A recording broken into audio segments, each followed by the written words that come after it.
다음으로 롤랜드는 션에게 받은 유물을 가지고 파샤를 방문합니다. 그가 가장 먼저 알고 싶어하는 것은 셀린에게 맡긴 비밀 금속방의 건설 진행 상황입니다. 파샤는 엘리베이터를 제외하고 모든 것이 완료되었다는 좋은 소식을 전합니다. 현재 셀레네는 그 방 안에 있으며 파샤는 그를 그곳으로 데려가겠다고 제안합니다. 셀레네는 마법 유물 제작에 있어 업계 최고로 여겨집니다. 그녀는 자신의 작업에 너무 몰두해서 외계 생명체 같은 몸과 합체하기를 자원한 첫 번째 마녀였습니다. 변신한 후 그녀의 기술은 그 몸이 제공한 자유 덕분에 기하급수적으로 향상되었습니다. 예전에는 멀티태스킹을 하기 위한 손이 부족하다고 끊임없이 불평하고 너무 쉽게 피곤해진다고 했었습니다. 이제 그녀는 인간의 한계를 초월했습니다. 복도 끝에는 거대한 지하 통로가 곧바로 아래로 이어져 있습니다. 이 끝이 없는 구덩이를 바라보는 것만으로도 나이팅게일은 불안해지며 정말로 내려갈 다른 방법이 없는지 궁금해합니다.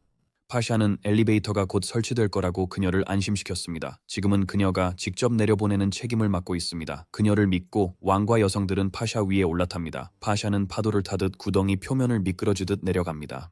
내려가는 과정이 가능한 한 부드럽게 끝난다. 안으로 들어가니 또 다른 강화문이 있다. 그곳의 웅장함을 보며 롤랜드는 만약 신의 의지 전쟁에서 패배한다면 이 방이 언젠가는 100년 후 고대 유적이 될지도 모른다고 생각한다.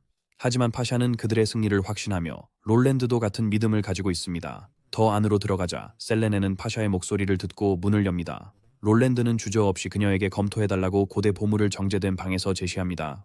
셀레네는 건축에 대한 롤랜드의 의견을 열심히 묻습니다. 그러나 그녀는 롤랜드가 말한 저주를 막기 위해 왜 극단적인 조치를 취했는지 궁금했다. 만약 단순한 빛이라면 일반적인 장벽으로 충분했을 것이다. 하지만 롤랜드는 위험을 감수하려 하지 않습니다. 그의 평가가 맞다면 그 유물은 맨눈으로는 보이지 않는 빛을 방출하며 일반적인 벽을 관통할 수 있습니다. 그가 말한 저주는 아마 핵 방사능일 가능성이 큽니다. 이게 롤란드가 셀레네에게 그의 지시를 철저히 따르라고 고집하는 이유입니다. 그들은 그 유물을 연구하려고 합니다. 그렇게 해서 그들은 실험을 시작합니다. 로란과 다른 사람들이 밖에서 기다리는 동안 셀레네는 방사능 동전이 테이블에 놓인 채로 유물을 맨손으로 잡고 있습니다. 유물이 동전에 반응하기 시작했지만 예상과는 달랐습니다. 션에 따르면 로렌조가 만졌을 때 유물은 빛났다고 합니다. 하지만 이제 셀레네는 큐브에 대해 새롭게 알아차립니다. 내부가 비어 보이고 여기저기 금이 가 있어 단지 용기임을 암시합니다. 또한 잠금 해제를 위한 열쇠를 넣는 작은 구멍도 있습니다. 그녀는 동전이 열쇠일 가능성이 높다고 생각하지만 완전히 확신하지는 않습니다. 큐브가 반응할 수도 있으니 그들은 최악의 상황에 대비해야 합니다. 그녀가 동전을 넣자마자 빛이 뿜어져 나왔습니다. 아무도 상황을 이해하기 전에 장면은 롤랜드의 사무실로 바뀝니다. 철저한 조사 끝에 그들이 흥분했던 고대 보물이 사실은 포로를 고문하는 장치였다는 것이 드러났습니다. 하지만 한 가지는 분명합니다. 이 유물은 맨눈으로 에너지 전자를 인식할 수 없는 보통 인간이 만든 것이 아닙니다. 방사성 요소에 깊이 의존하는 문명만이 이것을 만들 수 있었을 것입니다. 그 큐브는 농축된 방사성 물질에 의해 활성화되면 에너지를 방출할 수 있었습니다. 에너지 빔이 100m밖에 이동하지 못한 이유는 아마도 마법의 힘이 부족했기 때문일 것입니다. 갑자기 한 기사가 나타나 테킬라 마녀들의 실험 보고서를 전달합니다. 이 보고서는 최신 실험 결과를 설명하고 있습니다. 그들은 다양한 동물들이 방사선에 대해 다른 내성 수준을 보인다는 것을 발견했습니다. 충격적인 부분은 노출 후 5분 만에 방사선이 인근 용기 속 물을 끓이기 시작했다는 점입니다. 노출이 더 길었다면 그 안의 물고기는 살아있는 채로 익었을 것입니다. 큐브로 물을 끓일 수 있다는 걸 안롤랜드는 셀레네에게 해체하지 말라고 합니다. 통화 후 그는 나이팅게일에게 자신을 세 번째 국경 도시로 데려가라고 합니다. 그녀는 즉시 폐하를 붙잡고 안개 속으로 끌고 갑니다. 도착하자마자 불쌍한 왕은 멀미로 무지개를 토하게 됩니다. 그는 셀렌을 보자마자 이 큐브를 더 만들 수 있는지 묻습니다. 그녀는 만들 수 있다고 하지만 롤랜드가 왜 쓸모없어 보이는 물건에 관심을 가지는지 이해하지 못합니다. 하지만 롤랜드는 이게 절대 쓰레기가 아니라고 믿어요. 사실 이건 산업화 과정을 혁신할 수 있어요. 보통 증기를 만들려면 많은 연료가 필요하지만 만약 연료를 마법 큐브로 바꿀 수 있다면 상상도 못할 효율성을 얻을 수 있을 거예요. 셀레네는 생각한 후 구조적 완전성을 철저히 분석하지 않으면 큐브를 복제할 수 없다고 합니다. 그래서 분해가 허용되지 않으면 할 수 있는 일이 거의 없다고 말합니다. 알고 보니 롤랜드는 그녀가 분해하는 것을 제한하지 않아요. 그는 단지 그녀가 그것을 쓰레기처럼 다루지 않고 복제를 위해 신중하고 체계적으로 분해하길 원해요. 그는 그녀가 연구개발을 마치면 그것을 복제하기를 진심으로 응원하고 있습니다. 하지만 셀레네는 큐브가 얼마나 복잡한지 아직 모르기 때문에 지금으로서는 약속할 수 없습니다. 그럼에도 그녀는 결국 그를 놀라게 할 자신이 있어요. 현재로서 유일한 긍정적인 발견은 그 큐브가 작동하는데 마법이 필요 없다는 점이며 이는 복제를 훨씬 쉽게 만듭니다. 하지만 그것을 만들 재료를 구하는 것이 또 다른 큰 과제입니다. 셀레네의 연구에 따르면 그 유물은 돌로 만들어지지 않았습니다. 그녀는 사용된 재료를 정확히 식별할 수 없습니다. 대담한 이론 중 하나는 그것이 고대 문명의 뼈나 다른 미지의 단단한 물질로 만들어졌다는 것입니다.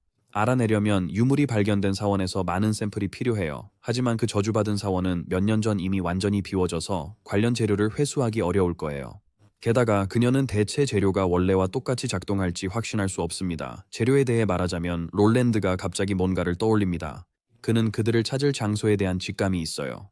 그가 생각하는 곳은 시간이 지나면서 많이 변했을 수 있지만 사원의 벽화가 정확하다면 그곳에서 뭔가를 찾을 수 있을 거라고 확신해요. 장면은 두 탐험가가 무성한 녹색 식물로 가득 찬 미지의 터널을 발견하는 것으로 바뀝니다. 이곳에는 식물을 유지할 햇빛이 없어서 이상합니다. 퍼플헤드는 이곳이 불안하다고 느껴져 물러나자고 합니다. 하지만 갈색 머리 친구는 더 탐험하고 싶어 합니다. 이때 퍼플헤드는 운이 나쁘다고 저주합니다. 그는 여기 온 것을 후회해요. 이 신비로운 유적을 탐험하자는 이야기가 터무니없게 느껴져요. 그의 동료는 잠수복까지 가져와 물을 건너 이 수중 장소에 도달했어요. 갑자기 그들은 으스스한 동굴에서 아름다운 꽃을 발견합니다. 퍼플헤드는 그 식물을 알아봅니다. 신의 전령꽃입니다. 과거에는 흔했지만 이제는 드물어졌습니다. 전설에 따르면 삼신의 전령꽃은 해안선을 따라 보라색 리본처럼 자란다고 해요. 남부 지역에서 가장 아름다운 꽃으로 여겨졌습니다. 그 지역이 이제 사막일 뿐인데 그런 꽃들이 번성했다는 것을 아는 것은 흥미롭습니다. 퍼플헤드는 남쪽이 항상 사막은 아니었다고 말합니다. 반대로 그곳은 한때 끝없는 숲과 초원, 강으로 덮여 있었으며 북쪽과 매우 비슷했습니다. 세 신의 사자가 사라지면서 그 땅은 점차 오늘날의 황량한 불모지로 변했습니다. 이 특이한 꽃에 대해 신의 사자꽃은 한번 뿌리 내리면 절대 옮길 수 없다고 믿어졌습니다. 이것이 현대 오아시스에 이 꽃이 거의 없는 이유 중 하나입니다. 이것이 그 꽃이 예전에 멸종된 것으로 여겨진 이유입니다. 이곳에서 살아남을 수 있었던 것은 사막화 영향을 받지 않은 지하 공동 덕분입니다.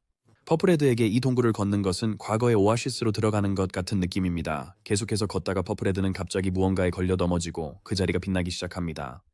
처음엔 그들이 함정을 건드린 줄 알았지만 놀랍게도 금광을 발견한 것이었어요. 그들 발 아래에는 밟을 때마다 빛나는 이상한 상징이 새겨진 판이 있었어요.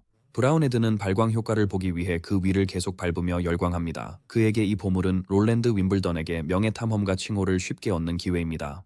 퍼플헤드는 기뻐하지 않아요. 그 큰 물체를 옮기는 건 거의 불가능할 거예요. 드러난 부분만 봐도 구조물이 엄청나다는 걸 알 수 있어요. 브라운헤드는 희망을 잃지 않고 더 찾으면 다른 출구나 더 많은 보물을 찾을 수 있다고 주장해요. 그들이 더 깊이 들어가자 동굴 전체가 거대한 빛나는 판들로 가득한 것을 발견합니다. 얼마 지나지 않아 그들은 비슷한 디자인으로 표시된 거대한 조각된 석판 더미를 발견합니다. 브라운헤드는 흥분을 감추지 못하며 대박을 터뜨렸다고 확신합니다.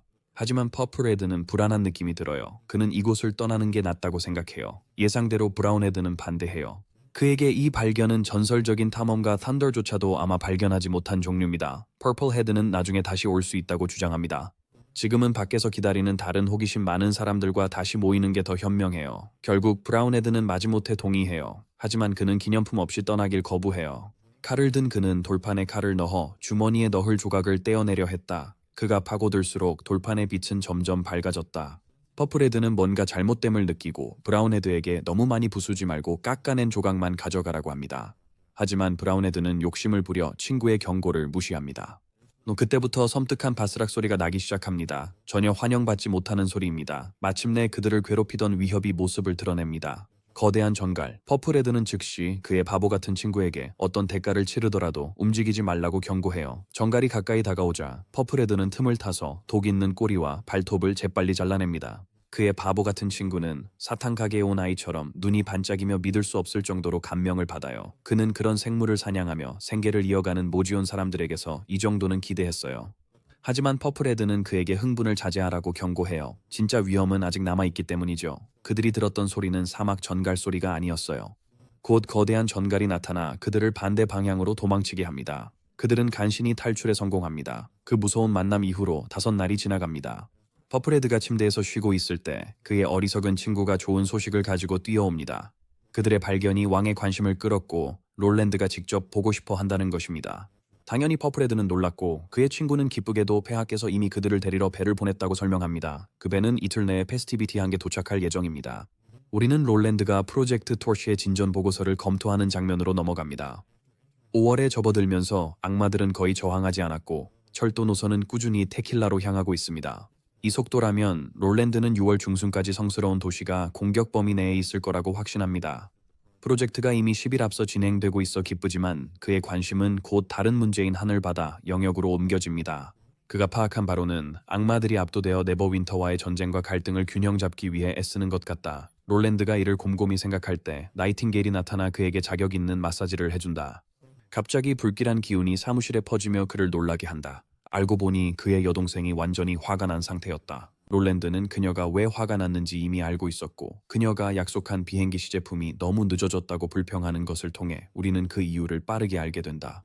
마감일이 한참 지났고 그녀는 오빠가 약속을 이행할 때까지 멈추지 않을 것이다. 그 불쌍한 남자는 그녀가 보통 다른 사람들이 있거나 짜증이 났을 때만 자신을 오빠라고 부른다는 것을 알고 있다. 그래도 롤랜드는 용기를 내어 대답합니다. 안나와 소라야가 필요한 부품을 아직 제작 중이라 시제품이 완성되지 않았다고 말입니다. 그는 전선에서 주요 전투가 그녀의 프로젝트를 지연시켰다고 말합니다. 그녀의 기분이 조금 누그러집니다. 롤랜드는 설계도가 완성되었지만 혼자서는 그 아이디어를 실현할 수 없다고 덧붙입니다. 소녀는 하늘 기사단에 뒤처지지 않으려면 비행기가 빨리 준비되길 원한다고 주장합니다. 롤랜드는 항공기의 본체는 거의 완성되었고 보조 부품만 설치하면 된다고 그녀를 안심시킵니다. 이 말을 듣고 소녀는 비행기의 본체가 이미 조립되었다는 사실을 깨닫고 사탕 얘기를 들은 아이처럼 환하게 웃었다. 보조 부품에 대해서는 그것들이 없어도 비행기는 여전히 날 수 있어야 한다고 주장했다. 롤랜드는 망설이며 비행이 가능하다고 인정하지만 다른 항공기와 달리 테스트가 쉽지 않을 것이라 말합니다. 기술적 결함이 생기면 웬디도 도와줄 수 없다고 합니다. 위험에도 불구하고 틸리는 첫 비행을 하기로 결심했습니다. 선택의 여지가 없어진 롤랜드는 그녀의 요구를 받아들입니다. 그는 비행기를 준비하려고 비행장에 연락합니다. 그는 그녀에게 문제가 생기면 바로 비행기를 포기하라고 경고한다. 소녀는 아이 같은 흥분으로 동의한다. 롤랜드는 그녀의 이런 모습을 거의 본 적이 없다. 잠시 후 그들은 비행장에 도착합니다. 경납고 문이 열리자 그녀를 위해 특별히 설계된 매끄럽고 아름다운 기계가 나타납니다. 이 항공기의 이름은 롤랜드가 유니콘이라고 지었습니다. 틸리는 그 이름을 즉시 좋아하게 되었습니다. 앞으로 나아가 손을 대보니 조종석에 보조 부품이 있어야 할 빈 공간이 있는 것을 발견했습니다. 롤랜드는 이 부분을 확인하며 그 부품들이 속도와 고도 같은 중요한 매개 변수를 표시한다고 설명합니다. 이는 조종사가 절대 간과해서는 안 되는 것들입니다. 과거에는 웬디가 마법으로 속도와 고도를 조절했기에 그런 장비가 필요 없었습니다. 하지만 진정으로 스스로 날기 위해 틸리는 계속 모니터링해야 해요. 그녀는 걱정하는 오빠를 안심시키며 비행에서는 자신이 최고라고 상기시킵니다. 준비가 끝나자 그녀는 조종석에 오릅니다. 조작자가 엔진을 켜기 위해 핸드 크랭크를 돌립니다. 롤랜드는 이 핸드 크랭크 시스템이 어린 시절 장난감을 떠올리게 한다고 느낍니다. 그래도 그는 대량 생산이 시작되면 셀프 스타트 시스템으로 바꿀 계획입니다. 엔진이 굉금을 내자마자 틸리는 비행기로 하늘 높이 날아오릅니다. 물론 나이팅게일은 그녀를 지켜보며 불안해하지만 롤랜드는 틸리가 비행 마법석을 가지고 있다는 것을 상기시킵니다. 그럼에도 불구하고 그는 그 돌이 높은 고도에서 충분할지 걱정합니다. 나이팅게일은 이 새로운 발명품을 보고 깊은 감정을 느끼고 있습니다. 그녀는 연소 엔진의 내부를 여러 번 보았을지 모르지만 그것이 작동하는 것을 볼 때마다 많은 금속 부품들이 결합되어 이렇게 많은 일을 할 수 있다는 것에 매료됩니다. 인간이 마법 없이 새처럼 날 수 있다는 생각은 미친 것처럼 들려요. 이건 마법과는 달라요. 그냥 나무와 금속의 조합일 뿐이죠. 그녀는 언젠가 이렇게 날기를 바랍니다. 밝은 미소로 롤랜드는 그녀에게 자신감을 주었고 그녀는 미소로 답하며 그를 안아주었습니다. 30분의 비행 후 비행기는 무사히 착륙했습니다. 틸리는 여기서 인생 최고의 시간을 보낸 듯해요. 그녀의 흥분된 얼굴이 그 증거죠. 단 한 번의 비행만으로도 그녀는 이게 아무것도 아님을 알 수 있어요. 이전 프로토타입과 비교하면 이 기계는 훨씬 자유롭게 조작 가능하고 이전 디자인과 달리 민첩하게 움직입니다. 그녀가 경험을 요약하자면 마치 자신의 의지대로 조종할 수 있는 몸 안에 의식이 있는 느낌이라고 할 수 있습니다. 롤랜드는 그녀가 미완성 제품을 높이 평가하는 것에 놀랐습니다. 그래도 그녀가 즐거운 시간을 보내서 기쁘고 하루를 잘 마무리하고 싶어 합니다. 하지만 틸리의 악의적이고 음흉한 미소는 다른 의도가 있음을 보여줍니다. 그녀에게 30분은 너무 짧아 이 괴물을 더 경험하고 싶어요. 그녀는 롤랜드가 바쁘다는 걸 이해하므로 그가 떠나서 자신의 일을 처리해도 된다고 생각해요. 그녀는 여기 남아 몇 번 더 비행할 계획입니다. 틸리가 비행을 즐기는 동안 롤랜드와 나이팅게일은 길을 떠납니다. 장면은 다시 세 번째 국경 도시로 이동합니다. 롤랜드의 추측이 맞았습니다. 끝없는 곳에서 발견된 재료는 마법 큐브 제작에 쓸 수 있습니다. 정확히 같진 않지만 성질이 비슷해 사용 가능합니다. 그녀는 재료가 충분하면 복제를 시작할 수 있습니다. 롤란드는 호기심에 얼마나 필요한지 물었고 그녀는 최소 몇천 개가 필요하다고 합니다. 롤란드는 가능할지 확신이 없습니다. 예를 들어 그 판을 몇천 개 발굴하면 이 방의 바닥을 채울 정도입니다. 그럼에도 그는 가능한 한 빨리 케이프 유적 발굴을 계속할 계획입니다. 지금은 그가 가져온 돌 샘플에 대해 더 알고 싶어 합니다. 제가 느끼기에는 그것이 아마도 그 두 사람이 지하 동굴에서 가져온 것과 같은 샘플일 가능성이 높습니다. 알고 보니 그녀는 아직 그것에 대해 많이 모릅니다. 그녀가 확신할 수 있는 것은 그 빛이 어떤 동물에게도 해를 끼치지 않았다는 것입니다. 이는 그 빛이 무해하다는 뜻입니다. 롤랜드가 걱정했던 방사성 물질은 없었어요. 그녀는 루시아에게 돌을 분해해 성분을 연구하라고 했어요. 알고 보니 그 돌은 주로 모래로 구성되어 있었어요. 그녀는 그것이 뭔지 정확히 설명할 수는 없지만 매력적이라고 생각해요. 돌이나 큰 모래알처럼 보일 수 있지만 유연하고 압축되면 빛나요. 그녀가 이 세상에서 본 것 중 가장 이상한 것 중 하나예요. 하지만 롤랜드는 같은 흥미를 느끼지 않아요. 물질의 특성은 구성 요소와 구조에 따라 달라져요. 그들이 그것을 이상하게 여기는 이유는 너무 적게 알기 때문입니다. 셀레네는 폐하의 의견에 동의해요. 그녀가 꿈의 세계에서 책들을 가져온 후 완전히 새로운 시각을 얻었어요.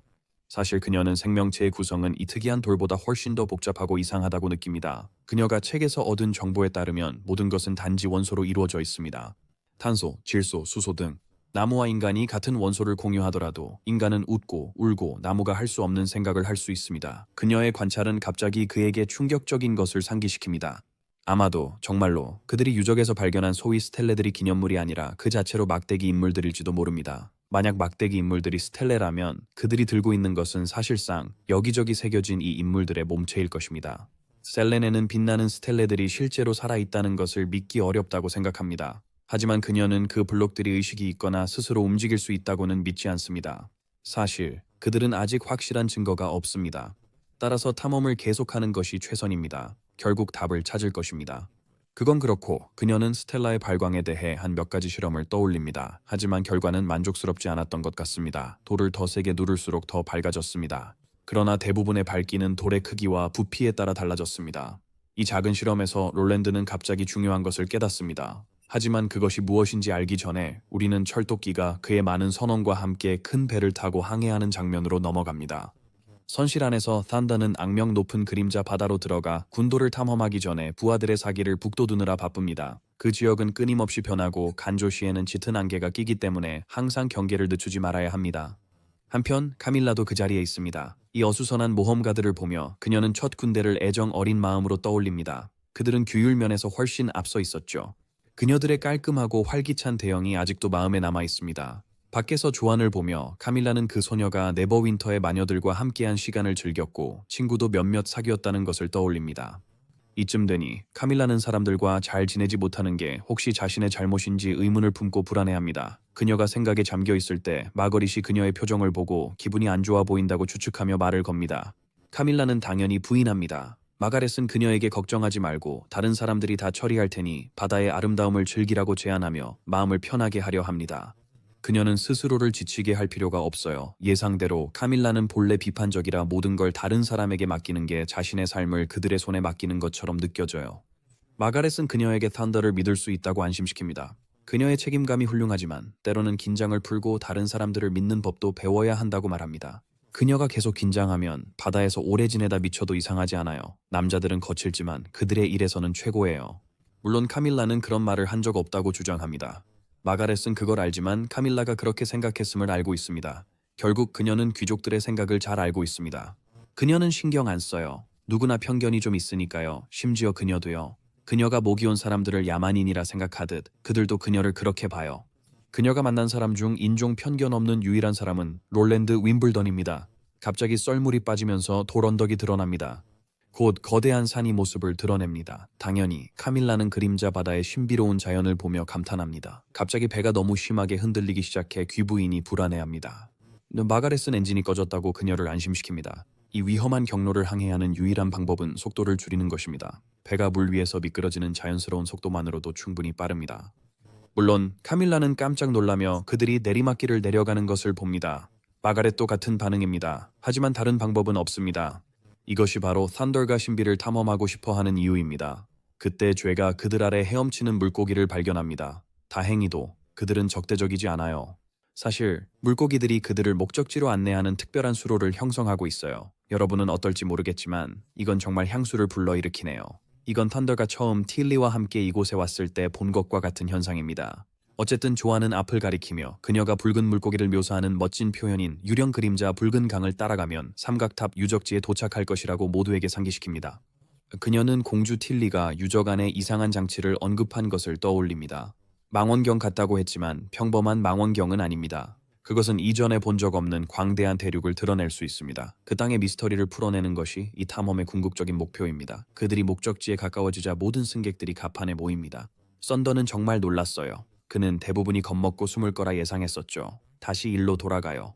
그는 아직 바다 유령을 본 적 없다고 하며 이는 좋은 징조라 말해요. 이 기회를 활용해 임무를 지체하지 말아야 한다고 강조합니다. 썰물은 저녁까지만 지속될 것이므로 그 전에 해저 깊숙이 들어가야 합니다. 만약 귀중한 것을 찾지 못하면 조수가 돌아오기 전에 철수해야 하며 그렇지 않으면 군도에 갇힐 위험이 있습니다.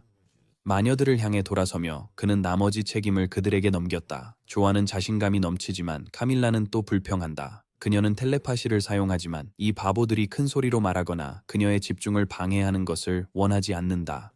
천둥이 승무원들을 조용히 시키자 조안과 카밀라는 작업을 시작합니다. 카밀라가 바다 소녀와 정신을 연결하자 조안은 깊은 바다로 잠수합니다. 잠시 후 천둥이 상황을 묻습니다.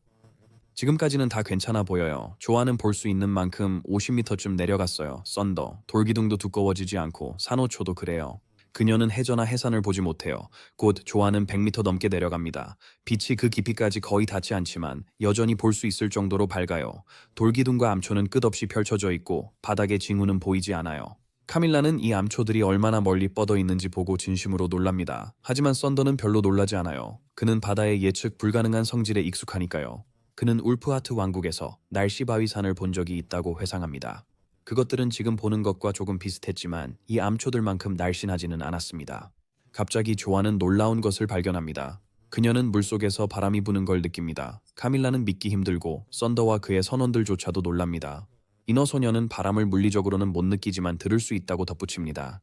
문제의 근본을 파악하기로 결심한 그녀는 말 그대로 비유적으로 더 깊이 잠수합니다. 200m를 지나니 바람이 더 강해집니다. 그러나 주변 환경은 변함이 없습니다. 결국 400m에 이르자 완전히 어두워졌습니다. 조아는 빛이 없어도 볼 수 있기 때문에 계속 나아갑니다. 그러나 더 깊이 내려가기 전에 배에 묶인 밧줄이 끝나버립니다. 800m를 넘어서도 기둥들은 계속 이어집니다. 여전히 해저는 보이지 않습니다. 마침내 그들은 충격적인 발견을 합니다. 이 돌기둥들은 해저에 의해 지지되지 않고 물에 떠 있습니다. 조안이 진실을 말한다면 섬 전체가 바다 위에 떠 있다는 뜻입니다. 썬더는 이해하기 어려워하고 다른 사람들도 믿기 힘들어합니다. 섬이 떠 있을 수 있다 해도 어떻게 닻이나 지지대 없이 제자리에 머물 수 있을까요? 해류만으로도 그림자 섬들은 오래전에 쓸려 나갔어야 했습니다. 카밀라는 또 다른 기이한 사실을 덧붙입니다. 몇몇 기둥들이 더 아래로 뻗어나가며 조사를 계속합니다. 조안은 더 깊이 잠수합니다. 갑자기 그녀는 이상한 느낌이 듭니다. 손가락이 저절로 뻗습니다. 그러고 나서 물고기 한 마리가 더 깊은 곳으로 헤엄치는 것을 봅니다. 그리고 물고기도 늘어납니다. 깊이 들어갈수록 불쌍한 소녀는 자신도 빨려 들어가고 있음을 깨닫습니다. 그녀는 열심히 헤엄치려 하지만 소용없습니다. 결국 그녀는 안으로 빨려 들어가고 카밀라는 그녀와의 텔레파시 연결을 잃어요. 바다는 칠흑같이 어두워지고 아무도 무슨 일이 일어나는지 몰라요. 잠시 후 조아는 아래의 거대한 구멍을 보고 그곳으로 떨어지지만 다시 바다로 빠져듭니다. 그녀의 마음속에는 지난 몇 달 함께했던 사랑하는 친구들이 스쳐 지나갑니다. 그들과 다시 만나고 싶은 열망에 힘입어 그녀는 나아갑니다. 더 알아보기 전에 장면은 실비가 매기 위에 타고 있는 모습으로 바뀝니다. 그들은 악마들과 싸우고 있습니다. 실비가 부대를 이끌 때 그녀는 갑자기 고위급 악마 디몬 슬레이어가 빠르게 자신에게 돌진하는 것을 봅니다. 그녀는 급히 매기에게 후퇴하라고 합니다. 마녀들이 도망가는 것을 본 악마 학살자는 공중에서 멈춥니다. 그 순간 불덩이들이 그에게 쏟아집니다. 그는 피했지만 지상에 있는 악마들이 대신 공격을 맞았습니다. 당연히 악마 사냥꾼은 경노한 모습이었고 실비도 그의 강렬한 기운을 느꼈습니다. 그러자 알 수 없는 이유로 디몬 슬레이어가 갑자기 다른 방향으로 돌진합니다. 실비는 라이트닝에게 신속히 전체 지역을 정찰하라고 지시합니다. 여전히 주의를 기울여야 하니까요.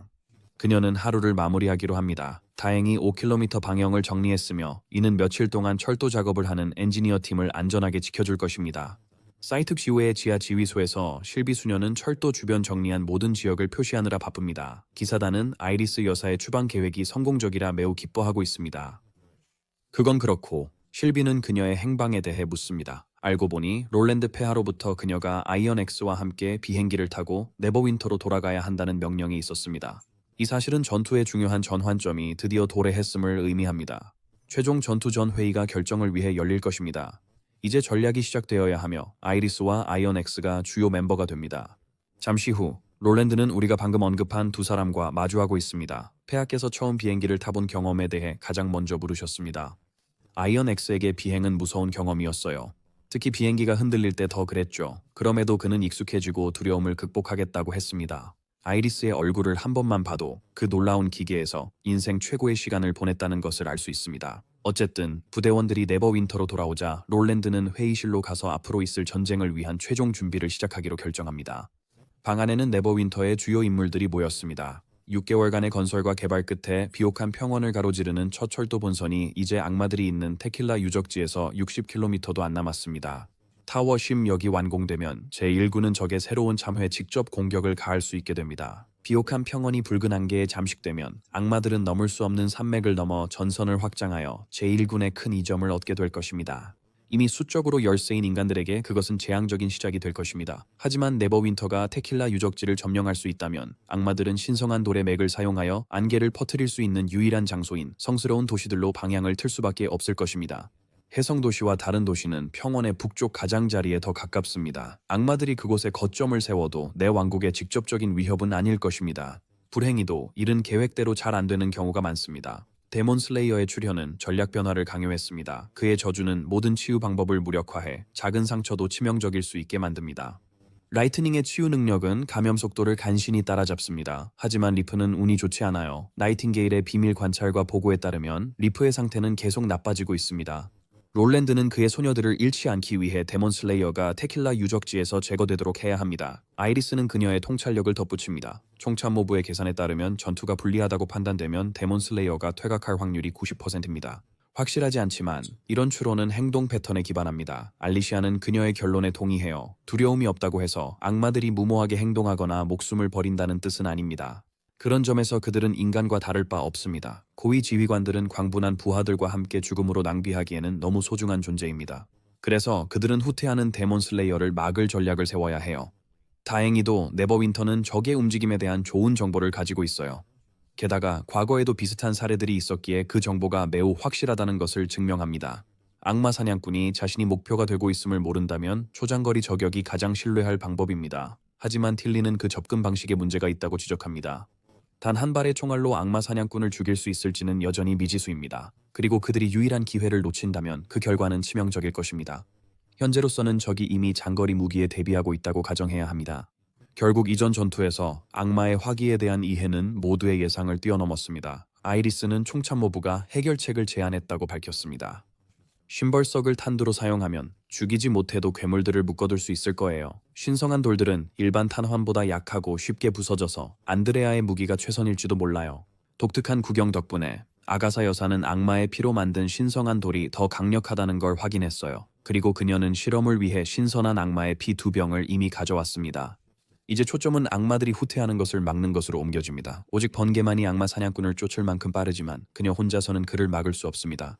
아이리스는 그들이 데몬 슬레이어보다 더 빠른 무언가를 간과하고 있다고 상기시킵니다. 그것은 다이빙하는 갈매기입니다. 그리고 분명히 말하자면 실제 새가 아니라 비행기입니다. 그들은 그것을 갈매기라고 부릅니다. 틸리는 평원의 심벌 마녀들을 탑승시키는 것을 제안합니다. 이 마녀들 주위의 반마법 필드는 신성한 돌의 효과를 반영합니다. 그들이 12명 정도 임무에 합류하면 적을 지연시키거나 제거할 수 있을 거예요. 설령 실패하더라도 저격팀이 따라잡아 최후의 일격을 가할 기회가 있을 거예요. 모든 제안을 들은 후 롤랜드는 제안된 해결책에 집중합니다. 그러나 속으로는 애쉬가 이 계획에 절대 동의하지 않을 것이라고 의심합니다. 결국 틸리가 이 임무의 조종사 중 한 명이 되어 심벌 마녀들이 목표에 도달하도록 보장할 것이기 때문입니다. 그것은 틸리가 위험에 노출된다는 뜻이며 애쉬는 원치 않을 것입니다. 하지만 틸리는 조종사로만 행동할 것이라며 안심시킵니다. 학살자가 갈매기를 알아차릴 때쯤이면 심벌 마녀들이 이미 그를 제압했을 것입니다. 그것이 해결되면 아이리스는 마지막 단계인 매복 장소로 이동합니다. 붉은 안개가 없으면 고위 악마들도 오래 버티지 못합니다. 이러한 공백은 그들이 후퇴하여 빠르게 탱크를 보충하도록 강요할 것입니다. 따라서 최적의 매복 장소는 그들의 붉은 안개 공급망으로 알려진 혈통을 따라 어딘가가 될 것입니다. 알리테아는 확고한 제안을 가지고 있습니다. 그녀는 애쉬가 그 지역을 감시하기 위해 환영 장치를 설치하는 침투 임무를 수행했던 때를 회상합니다. 그 임무가 그때는 큰 성과가 없었지만 이제는 테킬라 유적의 후방을 잘 볼 수 있는 지점을 제공합니다. 그곳에 설치된 팬텀 장치를 활성화하면 그들은 혈통을 감시하고 매복으로 이를 파괴할 수 있습니다. 이를 고려해 롤랜드는 아이언엑스와 아이리스가 며칠간 제3국경 도시에 머물며 매복 계획을 신속히 마무리할 것이라 발표합니다. 텔레파시로 알리테아는 그에게 셀레네가 지하실에서 기다린다고 전합니다. 셀레네는 의식 큐브 연구에서 새 돌파구를 찾은 듯합니다. 다음 장면은 롤랜드가 모든 세부 사항을 듣기 위해 도착하는 지하시설로 전환됩니다. 셀레네는 그에게 마법 큐브의 구성 요소라며 2개의 달력 모양 장치를 보여줍니다. 롤랜드는 호기심 가득한 눈으로 그것들을 보며 큐브를 부수지 않고 어떻게 분리했는지 묻습니다. 하지만 그는 놀랍니다. 구성 요소가 빠졌는데도 큐브가 여전히 빛납니다. 알고 보니 셀레네가 새 부품을 복제해 설치했고 그것들이 원래 것처럼 잘 작동합니다. 그녀는 자신의 돌파구에 대한 그의 생각을 기다립니다. 롤랜드는 기쁘고 자랑스럽습니다. 원래 그는 그녀가 이 일을 1년 걸릴 거라 생각했지만 그녀는 3개월 만에 성취했습니다. 정말 기록적인 시간입니다. 그녀의 연구로 큐브 구조가 마법 코어보다 훨씬 간단함을 알았습니다. 이제 복제품 제작에 수천 개 대신 약 500개의 재료만 필요할 것으로 추정합니다. 롤랜드는 재료가 준비될 거라고 그녀에게 확신합니다. 셀레네는 보상을 원한다고 말합니다. 물론 이기적인 요청은 아닙니다.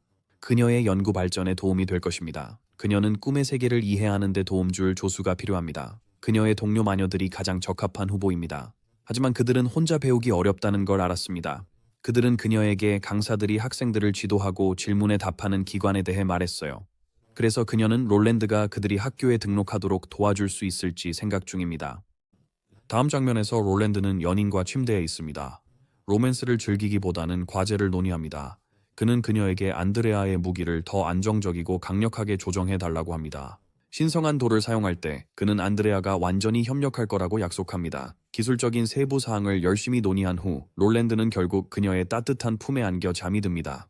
잠이 들면 꿈이 찾아오고 그의 꿈속에서 그는 연구 목적으로 셀레네가 보낸 테킬라 마녀들을 즉시 맞이합니다. 분홍 머리의 마녀는 세인트 밀란으로 그녀의 능력은 자세 모방입니다. 그녀는 자신의 마법과 연결된 사람을 매끄럽게 복사할 수 있습니다. 그리고 두오두오라는 소녀가 있는데 그녀의 능력은 물건을 저장할 수 있는 차원 공간인 존재하지 않는 주머니입니다. 롤란드는 셀레네가 이미 임무를 줬을 거라 확신합니다. 그는 질문을 줄이고 예상치 못한 상황은 자신에게 맡기라고 합니다. 그는 즉시 여동생에게 연락했고 여동생은 긴급히 전할 소식이 있어 안도했다. 시간을 낭비하지 않고 롤랜드는 그녀의 방으로 걸어갔다. 허락을 구한 후 그녀는 그가 드디어 무술협회에 등록된 것을 축하했다. 그녀가 건넨 종이에는 계약 세부 사항이 담겨 있습니다. 그는 서명만 하면 됩니다. 서명하면 사냥 면허가 주어집니다. 전투에 뛰어난 재능과 악과 싸우겠다는 결심이 확고한 사람만이 이 면허를 받을 수 있습니다. 이 면허의 중요성을 강조하기 위해 이 도시에서 이 면허를 가진 무술가는 10명도 안 됩니다. 그녀가 알기로는 프림시티에서는 지금까지 약 100개만 발급되었고 모든 규칙과 지침이 작성되어 있습니다. 책의 마지막 부분에서 그녀는 그에게 이 라이선스가 협회의 신뢰이자 큰 책임임을 상기시킵니다. 그녀는 그가 인류의 최종 승리까지 버텨주길 기대합니다. 그녀는 갑자기 그가 왜 처음에 자신을 불렀는지 묻습니다. 롤랜드는 그녀에게 필요한 게 있다고 인정하지만 그녀가 먼저 그의 방으로 와야 한다고 말합니다. 그녀가 자세히 묻자 그는 그녀가 이해할 거라고 안심시켰다. 도착하자 가르시아는 3명의 사랑스러운 소녀들을 만난다. 그러나 그녀는 상황을 오해하고 그를 소아성애자로 비난하며 체포하겠다고 위협한다. 많은 노력 끝에 롤랜드는 그녀에게 이 소녀들이 그의 제자들이며 그가 지도하는 학생들이라고 설명합니다. 제로, 그는 이 3명도 가르칩니다. 그가 그들을 여기 오래 머물게 하면 사람들이 의심할 거예요. 가르시아는 그가 예전에 친척들을 돌봐달라고 했던 걸 떠올립니다. 이로 인해 롤랜드는 곤란해졌습니다. 그녀가 1년 반 전 그의 거짓말을 지적하기 때문입니다. 롤랜드는 그들이 그의 친척이 아니라 고향에서 온 소녀들이라고 설명합니다. 그가 떠날 때 그들은 아직 아이들이었어요. 마을의 열악한 생활 조건 때문에 더 나은 삶을 찾아 이곳에 왔습니다. 도난이 롤랜드의 말을 확인하자 다른 사람들도 가르시아를 설득하려 합니다. 마음 따뜻한 가르시아는 그들이 정상적인 삶을 살길 바라지만 자신이 도울 수 있을지 확신이 없습니다. 이 소녀들은 미등록 시민입니다. 그녀의 아버지만이 그들에게 거주권을 얻도록 도울 수 있지만 그녀는 아버지에게 도움을 구하고 싶지 않습니다. 새 소녀는 롤랜드와 함께 마지막 수단으로 반짝이는 그리운 눈빛을 그녀에게 보내며 완전히 매료시킵니다. 그래도 가르시아는 거절해요. 그녀는 가족을 떠났고 아버지를 다시는 보지 않겠다고 맹세했어요. 게다가 사내 그룹은 여전히 통쯔 주거 지역 철거 계획을 포기하지 않아 그녀의 집은 여전히 위험해요. 그녀가 아버지에게 부탁하면 아버지는 그것을 철거 승인을 위한 지렛대로 쓸 거예요. 그러면 그녀를 믿었던 사람들은 배신감을 느낄 거예요. 그러나 그녀는 그에게 아버지를 직접 만나보라고 제안합니다. 내일 밤 그는 시내 호텔에서 도시의 뛰어난 무술가들을 위한 연회를 주최할 예정입니다. 그녀의 아버지는 그녀가 오지 않을 걸 알면서도 초대장을 보냈어요. 적어도 언론에게 관계 회복을 시도하는 인상을 주려는 거죠. 초대장은 그녀 이름이 아니지만 그녀는 주최 측에 전화해 롤랜드가 대신 참석할 수 있게 할 수 있어요. 대리인은 수락하거나 거절할 수 있으며 그녀가 롤랜드를 대리인으로 선택하면 이는 명백한 거절입니다. 롤랜드가 망설이는 것을 보고 그녀는 그가 겁먹었는지 물어봅니다. 그는 걱정된다고 인정하지만 아버지를 만나는 것 때문은 아니라고 한다. 오히려 빈손으로 돌아올까봐 더 걱정된다고 한다. 소녀는 그의 아버지가 거래에 있어 사소한 사람이 아니라고 그를 안심시킨다. 그는 원한이나 개인적 이익보다 이익을 중요시합니다. 게다가 롤랜드는 단순한 무술가가 아닙니다. 프리즘시티는 이미 그의 성장을 주목하고 있습니다. 그 확신 덕분에 롤랜드는 앞으로 나아갈 자신감을 얻습니다. 가르시아는 그와 같은 무도가가 곁에 있다는 것에 자부심을 느끼며 그를 오해했던 것에 대해 부끄러움을 느낍니다. 그녀는 그에게 도움이 필요하면 언제든지 전화하라고 말하며 그들은 악수를 합니다. 좋은 소식으로 잠시 후 롤랜드는 멋진 메르세데스를 타고 여자들과 달리고 있습니다. 그들은 연회에서 모든 음식을 먹을 생각에 들떠 있지만 롤랜드는 연회가 무제한으로 음식을 먹는 자리가 아니라고 상기시킵니다. 이런 모임은 인맥을 넓힐 기회입니다. 결국 아무도 기름진 입으로 대화하고 싶지 않죠. 그런 점을 생각하며 소녀들은 자제하겠다고 약속하지만 그는 그들이 실제로 그럴지 의심합니다. 그는 그들에게 주변을 방해하지 않으면 마음껏 먹어도 된다고 안심시킵니다. 이를 들은 소녀들은 심지어 음식을 몰래 가져갈까 생각합니다. 놀랍게도 롤랜드는 그들에게 허락합니다. 걸리지 않으면 괜찮다고 합니다. 드디어 그들은 화려한 호텔 건물 밖에 도착합니다. 그룹은 텅 빈 복도를 지나 지정된 층으로 가는 엘리베이터를 탑니다. 유리 엘리베이터가 올라가면서 소녀들은 도시의 웅장한 전망에 놀랍니다. 세계의 성스러운 도시를 합쳐도 이곳의 규모에 비할 수 없다고 그들은 생각합니다. 인간이 이런 높이를 달성할 수 있다는 게 믿기 어렵다고 여깁니다. 그들은 이제 롤랜드의 기적의 탑 계획이 이 세계의 경이로움의 영향을 받았음을 깨달았습니다. 이를 듣고 롤랜드는 소녀들이 자신이 이곳과 비슷한 세계에서 왔음을 이미 의심하고 있음을 알아차립니다. 사실 그 진실은 안내게만 공유했습니다. 연회장은 다양한 손님들로 가득합니다. 뷔페 테이블에서 소녀들은 처음 맛보는 군침 도는 요리들을 즐깁니다. 롤랜드는 그들의 흥분을 완전히 이해합니다. 이 세계가 그에게는 소모 가능한 가상현실일지 모르지만 테킬라 생존자들에게는 여전히 살아있음을 느끼고 맛보고 만지고 냄새 맡고 맛볼 수 있는 유일한 장소입니다. 갑자기 롤랜드는 자유분방한 무술가들이 정장을 입고 있는 것을 눈치챕니다. 그는 가르시아를 떠올립니다. 무술가 협회가 세상을 구하는 데 헌신하고 있지만 의로움만으로는 새로운 인재를 끌어들이기에 충분하지 않습니다. 역할을 더 매력적으로 만들기 위해 무술 스포츠가 생겼고 참가자들이 경쟁합니다. 50년이 안 되어 무술 대회는 가장 많이 시청되는 이벤트 중 하나가 되었고 이를 통해 각성자들은 노출, 명성, 부를 얻습니다. 협회는 지속적으로 새로운 인재를 유입시킵니다. 뛰어난 참가자들은 더 많은 권한을 부여받고 의사결정에 참여하게 됩니다. 그러나 이러한 변화는 구세대와 신세대 간의 균열을 초래했습니다. 그럼에도 이 의견 차이는 대회에 영향을 주지 않았습니다. 오히려 대회의 강렬함은 더 많은 주목을 받고 있습니다. 배경에서는 한 남자가 롤랜드에 대한 신원 조사를 지시합니다. 그의 비서는 롤랜드의 평범한 성장 배경, 가르시아 씨와의 우연한 만남, 그리고 무술 랭킹이 없다는 점이 그가 한 번도 대회에 참가한 적이 없음을 시사한다고 즉시 보고합니다. 게다가 그는 겨우 석 달 전에 무술가 협회에 가입했는데 이는 정말 이례적입니다. 금발 남자는 더 호기심이 생깁니다. 롤랜드는 어떤 사람일까요?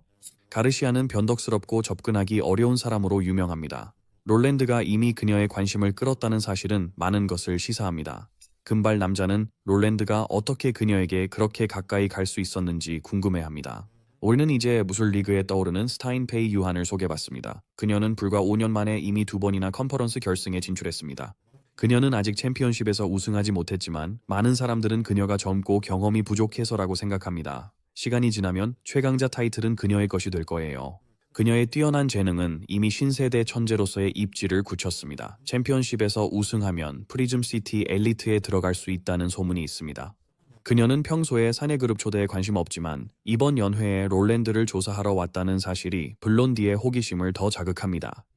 그는 롤랜드에 대한 모든 정보를 가지고 그녀에게 접근하지만 페이 유아는 차갑고 침착하게 그를 막는다. 이미 그녀에게 충분히 이야기했기에 다시 말하고 싶지 않기 때문이다.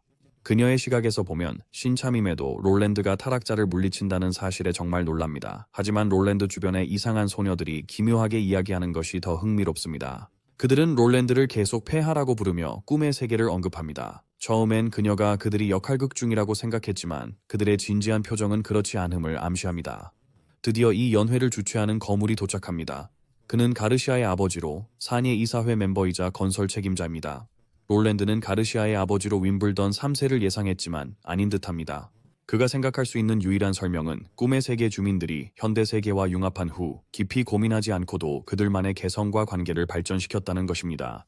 그는 여자들에게 기다리라고 신호를 보내고 이곳에 온 진짜 이유를 처리하러 나선다. 결국 롤랜드는 가르시아의 아버지를 가로막고 자신을 가르시아 대표로 소개하며 인사를 건넨다. 그 남자는 롤랜드를 환영하며 딸과 함께 온 유능한 무술가를 보게 되어 자랑스럽다고 합니다. 잔을 부딪힌 후 롤랜드는 개인적인 대화를 요청합니다.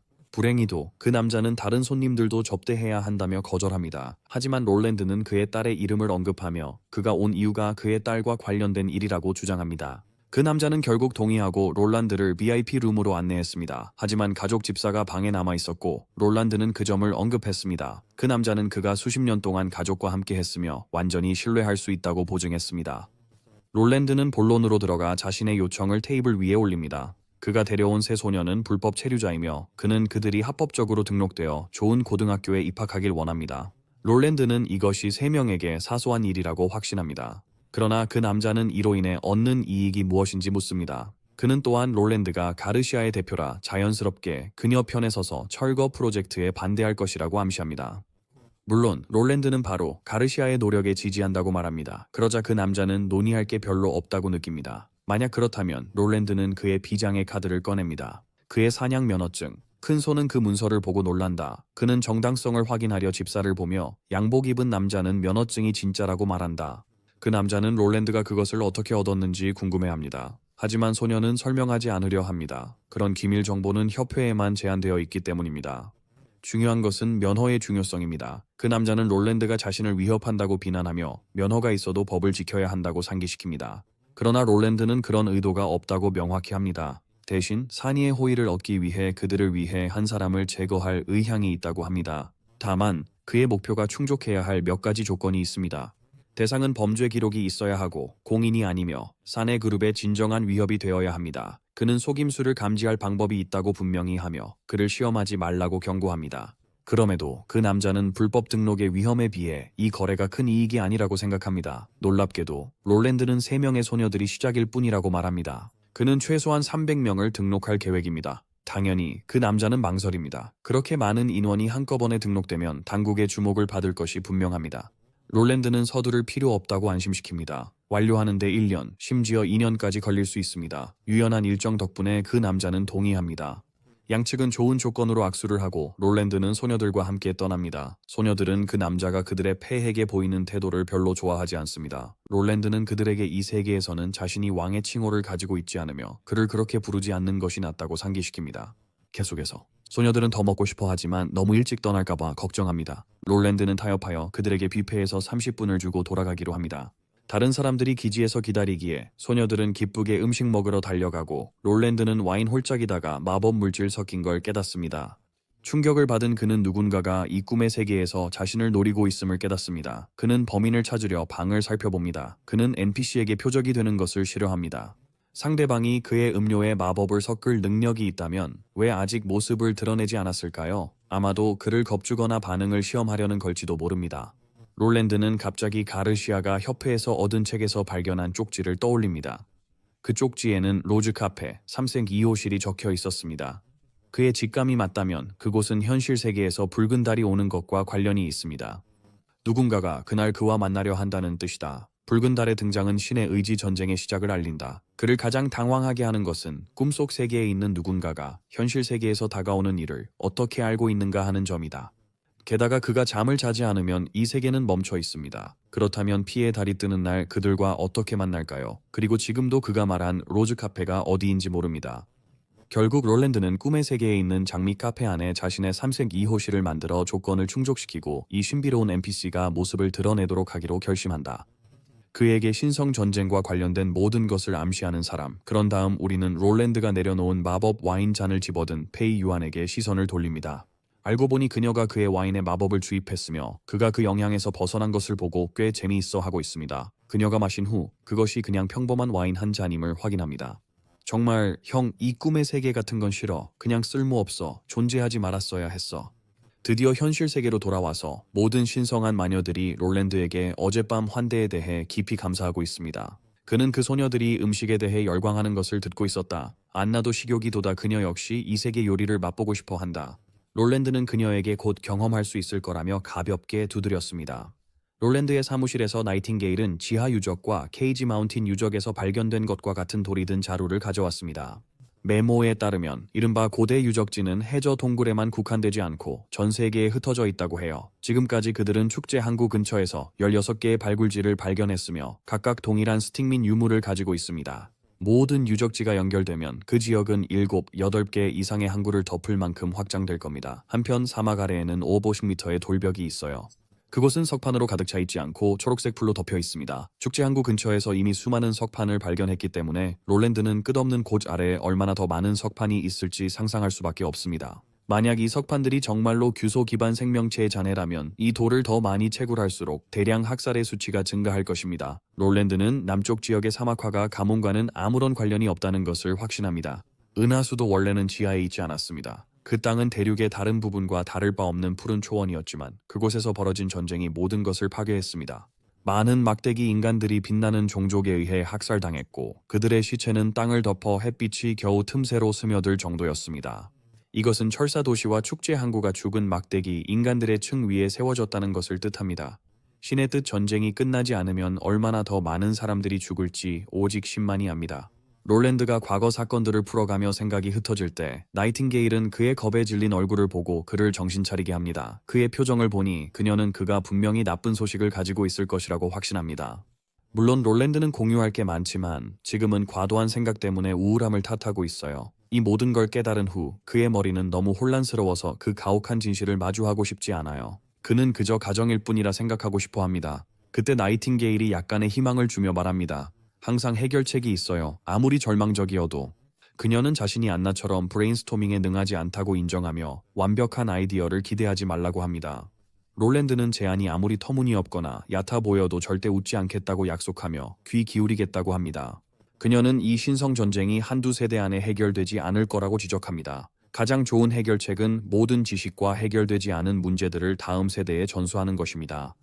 인간의 수명은 매우 제한적이어서 세상의 모든 문제를 다루는 것은 불가능합니다. 먼 문제를 걱정하기보다는 당면한 문제를 해결해야 합니다.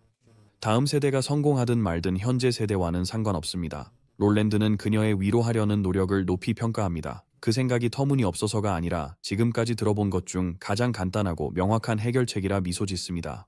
소녀는 패핵의 인정을 받아 기쁩니다. 그녀는 또한 이러한 책임을 다른 종족에게도 맡길 것을 제안합니다. 인간이 실패하더라도 다른 종족이 성공하여 그의 문제와 연구 개발을 함께 나눌 수 있을 것입니다. 롤랜드는 신의 의지 전쟁의 진실을 기록하고 유적을 세울 수 있습니다. 이는 저주의 신전에서 발견한 빛나는 종족과 막대기 인간의 벽화와 비슷합니다. 그들은 그레이 캐슬의 튼튼한 지하 벙커를 만들 수 있습니다. 벽화를 통해 미래 종족에게 경고할 수 있습니다. 롤랜드는 그녀의 생각에 미소를 짓습니다. 그녀의 제한된 정신 능력을 고려할 때 그녀가 여기까지 생각한 것을 자랑스럽게 여기는 동안 카밀라가 갑자기 들어옵니다. 네버윈터 탐험에서 막 돌아온 그녀는 그림자 제도 탐험 중에 조안이 실종되었다는 충격적인 소식을 전합니다. 롤랜드는 당황해서 그녀에게 천천히 설명해 달라고 요청합니다. 몇 분 안에 그녀는 조안이 어떻게 사라졌는지, 그들이 바다에서 이틀 동안 기다렸지만 영원히 기다릴 수는 없었다고 설명합니다. 천둥은 롤랜드만이 조안이 물속에서 겪은 일을 이해할 거라고 주장했어요. 카밀라도 떠다니는 기둥섬이 실제로 있을 수 있는지 궁금해합니다.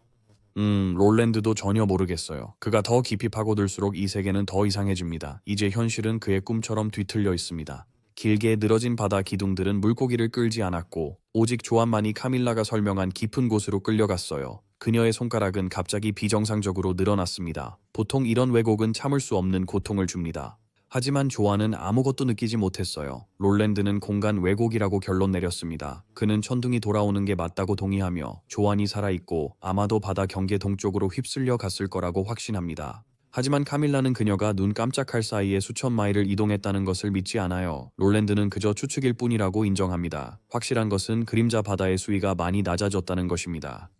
이 변화는 베이 아일랜드의 조수에도 영향을 미쳤고 이는 엄청난 양의 해수가 사라졌다는 뜻입니다. 가장 좋은 추측은 모든 물이 바다 경계를 넘어 동쪽으로 이동했다는 것입니다. 오랜 고민 끝에 그 많은 물이 사라질 수 있는 유일한 방법은 즉시 한 장소에서 다른 장소로 이동한 경우입니다. 이는 공간의 두 끝이 웜홀로 연결된 것과 비슷합니다. 카밀라는 다시 한번 믿지 않으려 하고 결국 지친 나머지 나이팅게일의 품에 쓰러진다. 롤랜드는 즉시 소녀에게 카밀라를 마녀의 탑에 데려가 쉬게 하고 딜리를 사무실로 즉시 부르라고 명령한다. 우리는 악마들로 시점을 전환합니다. 고위 악마인 데몬 슬레이어, 즉 우르술릭 경은 밤하늘을 바라보느라 바쁩니다. 그의 부하들이 와서 모든 준비가 완료되었다고 보고합니다. 주군은 그들의 훌륭한 일을 칭찬하고 부에게 계속 감시하라고 지시합니다. 그러나 부하는 인간들이 함정에 빠질지 의심합니다. 그들이 그것을 설치하는 데 든 비용은 컸습니다. 하늘군주가 알면 분노할 것입니다. 우르술릭은 이미 실패를 예상했지만 그 결과가 비용을 감수할 가치가 있다고 믿습니다. 인간들이 만든 철로를 보며 주군은 인간들이 큰 성벽 없이도 자리를 지키고 있다는 점에 매료되었습니다. 인간들이 더 강해지기 전에 그들을 무너뜨리고 싶어 합니다. 주군은 부에게 현재 상황에 대한 견해를 묻습니다. 부하는 겸손하게 손실을 인정하면서도 그 손실이 벽을 등지고 싸운 탓이라고 주장합니다. 주군은 적이 매우 강력하다는 것을 인정하는데 주저하지 않습니다. 변명의 여지는 없습니다. 모두 악마들이 붉은 안개의 공급을 확장하고 많은 땅을 점령하는 데 성공했지만 그 결과는 400년 전만큼 풍요롭지 않습니다. 인간들은 전투 능력을 진화시켜 장거리 공격이 가능해졌습니다. 인간을 벌레로 보는 것은 한 가지지만 그들의 힘은 칭찬할 만합니다. 지금 주님께서는 전세를 뒤집을 유일한 것이 창세의 탑이라 믿고 계십니다. 그래서 적이 함정을 알아채기 전에 최대한 빨리 탑을 세우고자 하십니다. 그는 그들의 눈을 빼고 팔다리를 절단하여 내부적으로 의존해온 속임수를 못쓰게 만들고 싶어 합니다. 그는 다음 돌파구가 가까워졌다고 느끼며 이번 전쟁이 그들의 다음 진화를 위한 경험을 쌓을 기회가 될 수 있다고 생각합니다. 전쟁은 피를 부르지만 진화와 학습의 촉매제이기도 합니다. 철도 선로를 지켜보며 그는 인간도 같은 방식이라고 확신합니다. 우리는 주요 인물들이 모인 회의로 장면을 전환합니다. 알리테아는 혈통, 즉 레드미스트 공급망이 북동쪽에서 남서쪽으로 이어져 있으며 거의 매일 팀이 유적에 주둔한 악마들에게 레드미스트를 공급한다고 덧붙입니다. 10달 전 로르그루아가 처음 악마들을 발견하고 애쉬가 위치를 파악했을 때 악마들은 3개의 보급선을 가졌지만 이제 하나만 남았습니다. 그녀는 이를 통해 적군의 병력 손실과 남은 전력을 추정할 수 있습니다. 공급선이 하나뿐인 상황에서 고위 악마들은 후퇴시 멀리 가지 않을 것입니다. 웬디는 그들이 첫 번째 군대를 혼란시키려 가짜 공급선을 만들까 걱정합니다. 알리시아는 붉은 안개 비축량을 속임수로 사용하는 건 자살 행위라 믿어요. 그들은 예전에 대량의 붉은 안개를 잘못된 방향으로 운반해 멀리서 공격했었습니다. 그들이 붉은 안개의 보급선 하나만 가지고 있어서 줄이려 하지 않을 것입니다. 보급선은 악마들이 신성한 돌로 만든 오벨리스크를 세우는 곳입니다. 악마들이 대체 공급원을 가졌다면 이미 안개숲이나 허미스 고원에서 그레이캐슬을 침략했을 거예요. 레드미스트 공급팀은 개조된 공성 짐승들과 소수의 광란의 악마들로 구성되어 있어 특수작전팀과 갈매기에게 큰 위협이 되지 않아요. 이를 염두에 두고 갈매기의 주된 목표는 날아다니는 테러 비스트를 무너뜨리는 것입니다. 전쟁이 어디서 벌어질지는 아이리스가 결정합니다. 아이리스는 총참모부와 모두의 공동 노력으로 만든 결과를 보여줍니다. 지도는 블러드라인 동쪽이 평평하고 나무가 없어 매복에 적합하지 않지만 하늘에서 공격을 시작하면 상황이 달라질 수 있음을 보여줍니다.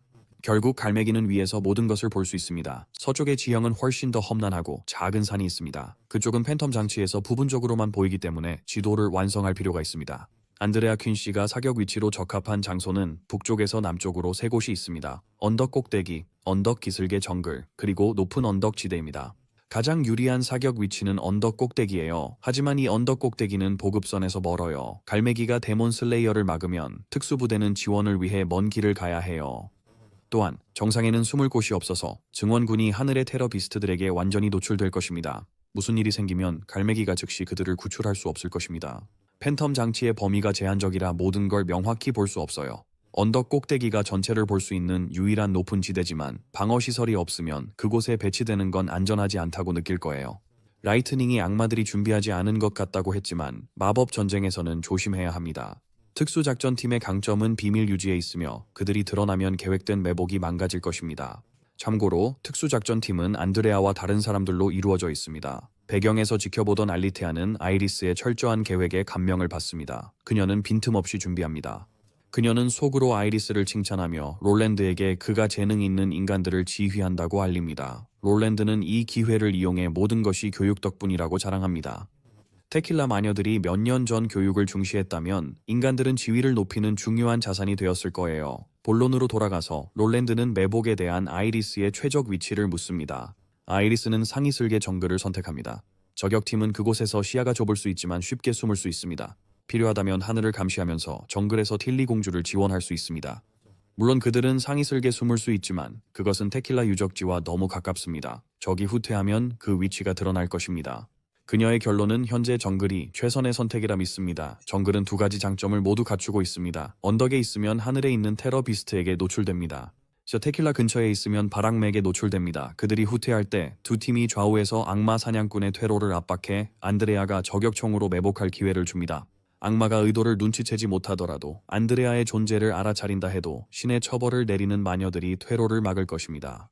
이제 이 매복 계획은 전적으로 안 나가 새로 만든 무기의 효과에 달려 있습니다. 전쟁의 다음 단계로 넘어가겠습니다. 테킬라에 대한 포격이 공식적으로 시작되면 제1군은 좌측 측면으로 5km 전진할 부대를 파견할 것입니다.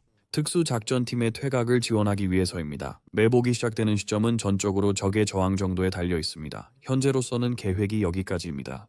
롤랜드는 뭔가를 간과하고 있다는 느낌이 들면서 당황스러워합니다. 아이리스는 전투가 시작되면 그를 시청 멤버들과 성구역의 마녀들과 함께 제3 국경도시로 이동시키고 싶어 합니다.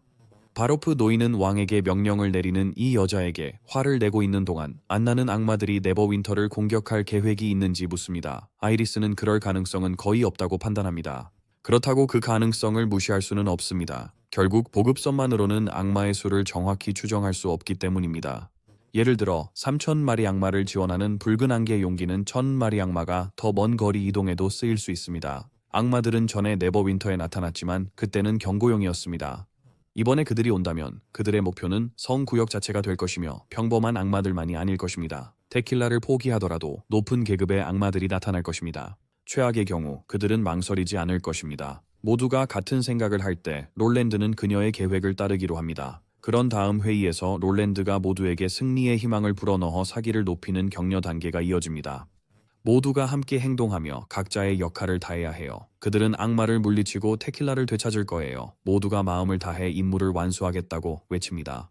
며칠 후 잘 만들어진 비행기가 활주로에 착륙합니다. 비행기에서 내린 틸리가 활주로에서 애쉬의 환영을 받습니다. 전쟁이 곧 시작될 것 같습니다. 그들은 준비 중입니다. 애쉬는 틸리를 안심시키며 자매 리프에 대해 이야기합니다. 리프가 숲의 중심에 있는 한 아무도 그녀를 해칠 수 없어요. 애쉬가 활주로에서 기다린 이유는 공주의 도착을 시스터 리프가 알렸기 때문입니다. 틸리는 전장 준비를 마치고 아침까지 머물려고 돌아왔습니다. 이는 애쉬에게 큰 충격이었습니다. 시간이 있으니 애쉬는 틸리를 캠프 주변으로 산책하며 자매 리프가 재배하고 있는 새로운 과일 종류를 보여주기로 합니다. 그녀는 모닥불을 피우고 즐기자고 제안하기도 합니다. 하지만 틸리는 제안을 거절해요. 할 일이 너무 많거든요. 애쉬의 풀이 죽은 얼굴을 본 틸리는 이제 피할 수 없는 상황을 준비할 때라고 안심시켜요. 앞으로 며칠 동안 그들은 함께 있을 것이니 지금 슬퍼할 필요는 없어요. 아쉬의 존재는 이 전투에서 필요합니다. 특수작전팀이 악마를 저지하는데 그녀의 도움이 필요하기 때문이에요.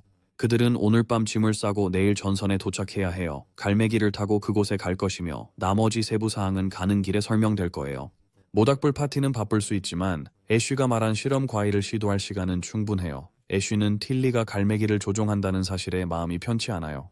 애쉬는 롤랜드에게 여동생이 전장에 가지 않도록 하겠다고 약속했어요.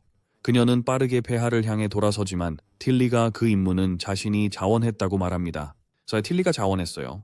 그녀는 애쉬에게 위험하지 않다고 설득해요. 자살 임무라면 다르겠지만 이번에는 단지 지원 역할이에요. 그녀는 안드레아 퀸이 저격 임무를 실패할 때만 개입해요. 그녀의 임무는 주로 탑승한 심벌 마녀들을 배치하는 거예요.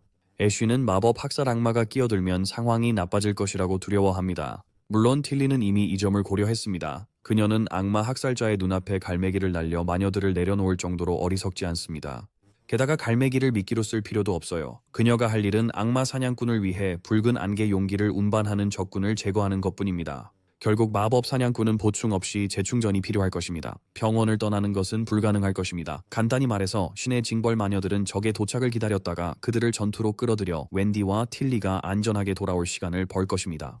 이러한 확신과 위험이 없어 보이는 계획에도 불구하고 애쉬는 여전히 확신하지 못합니다. 말로는 충분하지 않기에 틸리는 그녀의 비장의 카드를 꺼내어 큰 소녀에게 부드러운 입맞춤을 합니다. 열정적인 키스 후 둘은 부끄러워하며 떨어진다. 디틸리는 그녀도 돌아와서 애쉬의 도착을 기다리겠다고 약속한다. 그들의 다음 만남은 몇 주 또는 몇 달이 걸릴 수 있지만 그녀는 기다릴 것이다. 두 소녀는 다시 키스를 나눕니다. 이번엔 애쉬가 먼저 나섭니다. 그 후 우리는 기사부대가 새 핵심 지휘관인 아이리스, 아가사, 헌터 아이언 X에게 격려하는 장면으로 넘어갑니다. 헌터 아이언 X는 테킬라 유적지를 향해 뻗어있는 철도 노선을 보여주는 지도를 보며 전선의 악마 보강군에 대한 최신 보고를 요구합니다. 악마들이 참호를 파고 있는 게 드러났습니다. 실비 양이 처음 알아챘습니다. 몇몇 악마들이 붉은 안개 부패 지역에서 나와 6일 전부터 참호를 파기 시작했습니다.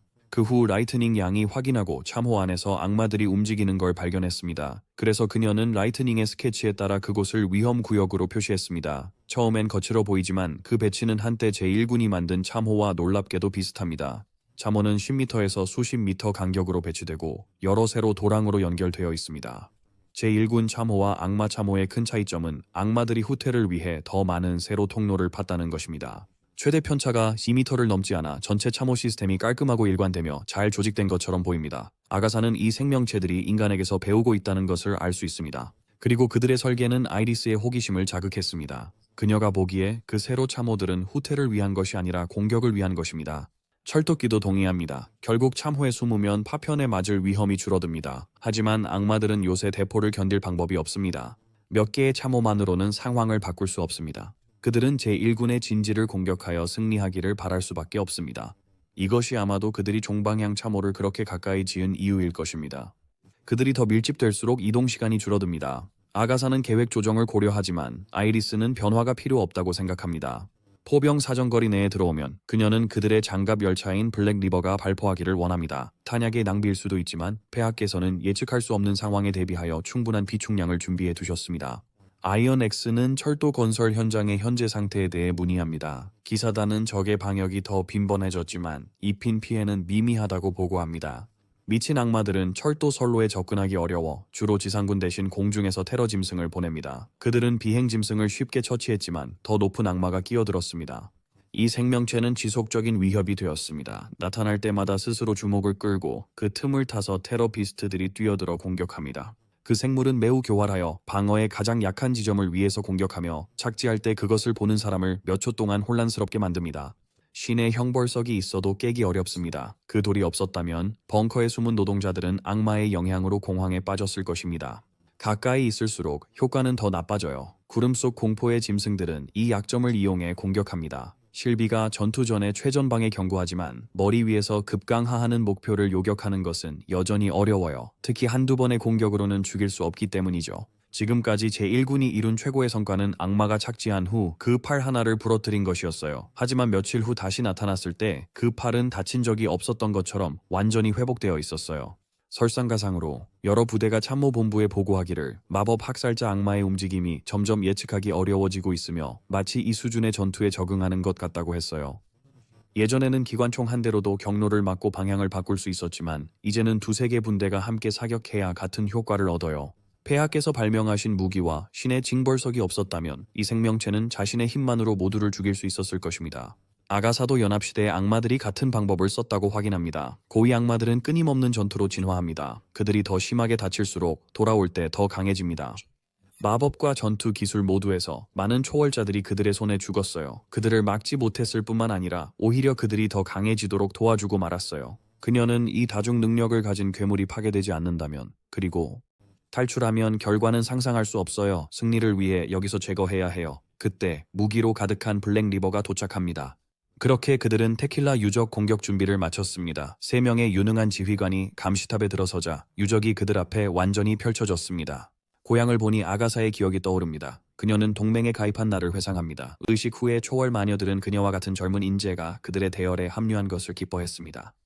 어린 나이에도 불구하고 아가사는 많은 사람들의 깊은 존경을 받았습니다. 그녀가 테킬라 시티의 비밀 실험실에서 일을 시작할 무렵에는 초월적인 마녀들의 미화된 이미지 뒤에 숨겨진 연합의 어두운 본성을 알게 되었습니다.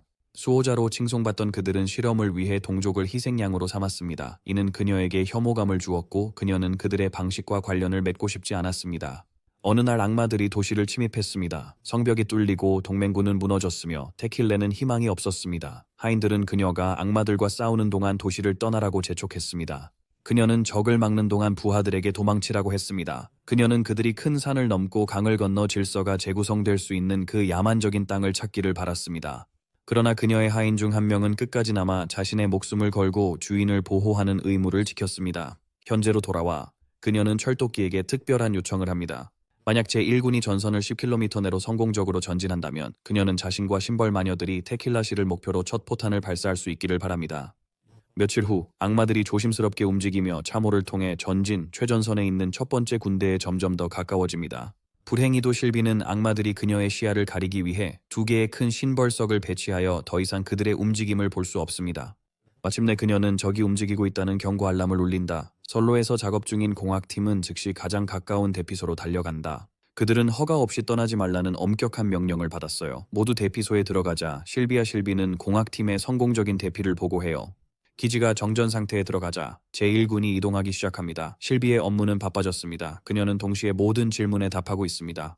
포병팀이 포병 설치를 위해 적 위치와 발사 좌표를 요청하고 있습니다. 한편 블랙리버 팀도 적 위치에 대한 업데이트를 요청하고 있습니다. 실비는 즉시 비행 듀오 매기와 라이트닝에게 연락합니다. 적이 실비의 마법 눈빛을 방해하고 있어 그 지역을 정찰할 수 있는 사람은 2 비행사뿐입니다. 그 점을 염두에 두고 2 소녀는 적의 움직임을 추적하러 출발합니다. 매기는 야간 시력을 활용하려고 재빨리 부엉이로 변신합니다. 하지만 너무 가까이 가기 전 마법 사냥꾼이 움직인다는 명령을 받아 퇴각합니다. 그 악마 이름만 들어도 라이트닝의 PTSD가 발동해요. 하지만 그녀는 두려움을 삼키고 정신적 제약을 극복해요. 자신의 속도에 자신 있는 그녀는 그 괴물을 능가할 수 있다고 믿어요. 그녀가 손익의 속도로 하늘로 날아오르자 매기는 지상의 정찰을 맡습니다. 갑자기 상급 악마가 그들의 길을 가로막지만 라이트닝은 그것을 먼지 속에 남겨둡니다. 그녀의 속도는 각성 후 증폭되었어요. 아래 지상에선 거미 같은 악마들이 거대한 돌기둥을 굴리고 있는 걸 발견해요. 빠르게 정찰을 마친 후 라이트닝은 적의 영토를 벗어나 안전지대로 질주해요. 그녀는 그 느림보 녀석에게 가운데 손가락을 잊지 않고 내보이며 정보를 보고합니다. 기체에 장착된 대포가 즉시 발포합니다. 포탄들이 밤하늘을 가로지르며 떨어지는 별처럼 날아간다. 그 눈부신 빛은 인류에게 희망의 등대처럼 빛나지만 그렇게 간단하지 않다. 지휘소 안에서 아이언 X는 악마들과의 첫 번째 전투가 예상보다 길어지고 있어 이를 악물고 있습니다. 만약 낮이었다면 전투는 이미 끝났을 것입니다. 실비의 시야가 차단되어 적 위치를 추적할 수 없고 사각지대도 커버할 수 없습니다. 그럼에도 아이리스는 걱정하지 않는 듯합니다. 그녀에게는 오히려 악마들이 진짜 피해를 입는 것처럼 보입니다. 그러나 아이언 X는 힘들게 비축한 탄약이 떨어질까봐 더 걱정하고 있습니다. 아이리스는 그에게 적이 결국 무릎을 꿇을 것이라고 안심시킵니다. 악마들도 박격포 사정거리에 도달하면 방역을 예상하고 있을 겁니다. 하지만 불행히도 그들을 위한 놀라움이 기다리고 있습니다. 그들이 조명탄 빛 범위에 들어서는 순간 전투의 승패가 결정됩니다. 포병이 배치된 전선으로 돌아가면 고위 악마가 다시 나타납니다. 그 악당은 자신의 부하들에게 인간을 압도하라고 명령합니다. 그들이 사거리 안에 들어오자마자 기사 중 한 명이 조명탄을 발사하고 고각 사격을 시작하라고 명령합니다. 즉시 하늘이 조명탄이 터지면서 밝아지고 포병들은 그 눈부신 빛을 바라봅니다. 목표가 드러나자 포병은 악마들에게 지옥을 퍼부어 그들뿐만 아니라 그들이 서 있는 땅까지도 파괴합니다. 고위급 악마는 그의 군대가 산산조각 나는 것을 공포에 질려 지켜봅니다. 불과 6개월 전만 해도 야간 기습으로 인간을 압도하기에 충분했어요. 하지만 이제 이 필멸자들은 완벽한 대응 전략을 준비해 정확히 실행하고 있습니다. 그들은 이제 무력한 벌레가 아니에요. 그들은 진짜입니다. 이 악마는 그의 왕이 이 사실을 꼭 들어야 한다고 생각합니다. 그의 군대가 학살당하는 걸 보며 그는 날아오릅니다. 인간의 눈과 팔을 제거하지 않으면 그의 왕의 대확장 계획이 무너질 겁니다. 그런 결심으로 그는 열기구로 돌진하여 안에 있는 정찰병을 찢어버립니다. 한편 악마들은 필사적으로 포병 쪽으로 돌진합니다. 그러나 총알과 대포의 끊임없는 포격 속에서 그들은 산산조각 납니다. 거미조차도 총알에 강한 악마들처럼 대포 앞에서는 무너진다. 그 후 날아오는 짐승들이 오지만 이미 대기 중인 지상 방어에 의해 격추된다. 상위 계급의 악마가 나아가지만 그조차 폭풍을 견디지 못합니다. 폭발과 끊임없는 포격이 그를 새벽까지 막았습니다. 아침이 되자 적은 완전히 소탕되고 소수의 생존자들만 후퇴했습니다. 악마들이 도망치는 모습을 보며 아가사는 아이처럼 환하게 웃으며 승리가 그들의 것임을 깨닫습니다. 얼마 지나지 않아 기사들은 테킬라 유적을 더욱 파괴하기 위해 수십 대의 장거리 포를 준비합니다. 아가사는 철도끼에게 이 소원을 꼭 이루어달라고 간청했습니다. 그녀와 마녀 동맹이 함께 있는 가운데 그들은 직접 테킬라의 파괴를 목격하게 될 것입니다. 필리스는 400년 전 아가사와 함께 일하며 인간을 얕봤던 것을 아가사에게 사과합니다. 이제 그녀는 항상 과소평가했던 인간의 진정한 잠재력을 이해하게 되었습니다. 아가사와 마녀들은 포병 로프를 손에 쥐고 반가쇠를 당겨 티킬라를 산산조각 내는 대규모 포격을 퍼붓습니다. 신성한 돌이 파괴되면서 실비는 시력을 되찾습니다. 이제 계획의 두 번째 단계가 시작됩니다. 매복할 시간입니다. 실비, 안드레아와 그들의 팀이 공격을 준비합니다. 5긴 날을 기다린 끝에 결정적인 순간이 왔습니다. 소녀들 중 한 명은 벌써 만두와 세상에서 가장 맛있는 음식을 먹으며 축하하는 꿈을 꾸고 있어요. 이것이 끝나면 진지한 카밀라는 임무에 집중하라고 상기시킵니다. 나중에 먹을 시간 충분하다고요. 안드레아도 카밀라의 엄격함을 알아차리지만 그녀도 몰래 침을 삼키며 표정을 관리하려 애쓰고 있습니다. 갑자기 몬스터의 우렁찬 포효가 지역 전체에 울려 퍼집니다. 알고 보니 그것은 대포 아래 맞아 등에 커다란 구멍이 뚫린 해골 생물이었습니다. 부상당한 괴물의 비명을 들으며 애쉬는 이 기괴한 생물들도 고통을 느낄 수 있음을 깨닫습니다. 비록 그들이 생명이나 의식의 흔적이 없는 빈 껍데기처럼 보일지라도 말입니다. 실비가 갑자기 보고하기를 해골 괴물이 대포에 맞은 자리에서 붉은 안개가 새어나오고 있다고 합니다. 악마 사냥꾼도 그곳으로 향하고 있습니다. 하지만 악마가 갑자기 후퇴합니다. 전장에 들어가지 않고 심지어 해골조차도 후퇴하기 시작합니다. 일부 악마들이 그것을 막으려 하지만 결국 거대한 괴물의 무게에 눌려 짓밟히고 맙니다. 모두가 놀란 가운데 악마들이 서로 싸우는 것처럼 보입니다. 마법 슬레이어 악마가 이미 테킬라에서 도망치고 있는 상황에서 드디어 안드레아에게 그 녀석을 매복하여 한 번의 공격으로 쓰러뜨릴 기회가 왔습니다. 그녀는 저격총을 잡고 숲의 울창한 나무십 사이로 조준을 좁혀 마침내 악마의 위치를 정확히 찾아냅니다. 다행히도 그 악마는 안드레아의 존재를 눈치채지 못한 채 특정 방향으로 곧장 날아가고 있습니다. 그 위치는 약간 동쪽으로 치우쳐 있지만 여전히 소총 사정거리 내에 있어 사격 조건이 좋습니다. 안드레아는 소총에 특수 탄환을 장전한 후 다시 목표에 집중하고 조준을 고정한 뒤 반가쇠를 당깁니다. 총구에서 총알이 튀어나오고 안드레아는 총의 강한 반동에 의해 뒤로 밀려납니다. 다행히도 애쉬가 재빨리 그녀 뒤로 뛰어들어 그녀가 뒤로 넘어지지 않도록 막아줍니다. 그녀는 급히 그 여자에게 악마가 처리되었는지 물어봅니다. 안드레아는 다시 집중하여 총알이 아직 목표에 도달하지 않았음을 알아차립니다. 총알이 점점 가까워지자 악마는 마침내 매복당했음을 깨닫습니다. 악마의 눈에서 보이는 그 무시무시한 반짝임은 안드레아의 등골을 오싹하게 만듭니다. 결국 총알은 목표를 찾아 악마의 가슴을 관통하고 그것을 마치 피냐타처럼 수많은 조각으로 산산조각 냅니다. 안드레아가 목표가 제거된 것을 확인하자 다른 소녀들은 기뻐했고 애쉬는 귀부인의 훌륭한 일을 칭찬하며 그녀를 토닥였습니다. 애쉬는 번개에게 전화해 목표가 달성되었으니 시겔에게 후퇴하라고 지시합니다. 틸리는 목표가 너무 빨리 제거되어 자신의 역할을 할 기회가 없었던 것 같습니다. 한편 안드레아는 그 악마의 눈빛이 자신을 향한 것이었는지 궁금해하며 그 이미지를 떨쳐낼 수 없습니다. 그녀는 악마가 어떻게 그렇게 멀리서 자신을 감지했는지 이해하지 못합니다. 그녀는 실비도 그 혐오스러운 눈빛을 봤을 거라고 확신합니다. 아마 실비는 악마가 그저 우연히 그들의 방향을 본 것이라 생각하고 깊이 생각하지 않았을 겁니다. 악마는 이미 죽었으므로 아가사는 무의미한 생각에 빠지는 것이 쓸모없다고 느낍니다. 악마가 패배했으니 안드레아는 애쉬가 그 악마에게 받은 상처가 몇 분 안에 치유되기 시작할 것이라고 생각합니다. 흉터를 만져본 후 애쉬는 회복 기미가 전혀 없다. 이는 악마가 아직 살아있다는 뜻이다. 실비도 이를 깨닫지만 조금 늦었다. 그녀는 다가오는 위협을 최대한 빨리 경고합니다. 애쉬는 빠르게 움직여 큰 검으로 공격을 막으려 합니다. 하지만 공격은 여전히 그녀 뒤에 있던 마녀를 맞추었고 그녀를 나무에 고정시켰습니다. 그 악당은 아직 살아있고 드디어 그들의 팀을 찾아 꽤 기뻐하고 있습니다. 마법사 마지는 타격을 가장 많이 받아 배경에서 고통스럽게 기침합니다. 반면에 악마는 애쉬의 빠른 반사신경과 뛰어난 힘을 칭찬합니다. 그녀가 그 공격을 막지 못했다면 부상당한 소녀는 즉시 죽었을 거예요. 포니테일 마녀가 쓰러진 상태에서 그들은 더 이상 후퇴할 수 없어요. 그녀만이 그들을 이동시킬 아크 마법을 쓸 수 있는 유일한 사람이었어요. 한편 악마는 실비를 가리키며 그녀의 나쁜 시력이 전투에서 악마의 몰락을 초래했다고 비난합니다. 또한 안드레아가 그 총을 쏜 사람임을 알아차리고 그녀의 무자비한 정확성을 칭찬합니다. 이제 인류를 대표하는 많은 저명하고 강력한 인물들이 이곳에 모인 가운데 악마는 자신을 이 원정대의 지휘관 에즈룰룩이라고 소개하며 여기 있는 모든 사람을 처형할 책임이 있다고 말합니다. 알고 보니 안드레아와 그녀의 팀이 체커를 할 때 이 악마는 체스를 하고 있었네요. 이 악마는 모두를 이곳으로 유인하려고 정교한 계획을 세웠고 가짜 환영으로 자신을 투영해 성공했어요. 더욱 불안한 것은 악마가 그들을 끝내려는 행동을 하지 않고 있다는 점입니다. 그저 말만 하고 있습니다. 이것이 오히려 안드레아를 그 진정한 의도에 대해 더 궁금하게 만듭니다. 그녀는 애쉬가 이 생명체와 과거에 만난 일을 떠올립니다. 그들 모두는 완전히 물리치기 어렵다는 걸 압니다. 지금 최선은 시간을 버는 것뿐입니다. 게다가 안드레아는 이미 마법력을 50%나 소모했어요. 실비, 카밀라, 마지는 공격 능력이 거의 없다. 그녀는 번개가 곧 오기를 바란다. 이미 도착했어야 했기에 그녀가 없다는 건 뭔가 이상한 걸 감지했을 가능성이 크다. 시간을 벌기 위해 안드레아는 대화를 시작하며 이 녀석이 어떻게 이렇게 빨리 왔는지 의문을 제기합니다. 결국 그녀가 공격하기 전에 그녀와 팀은 주변을 스캔했으며 9km 내에 목표물이 없었습니다. 악마는 그들이 테킬라 뒤와 신석 광산 근처에 수많은 터널을 파서 거의 감지할 수 없게 만들었다고 설명합니다. 이러한 분기 경로는 지하 깊숙이 묻혀 있어서 팀이 완전히 간과한 것도 놀랄 일이 아니라고 합니다.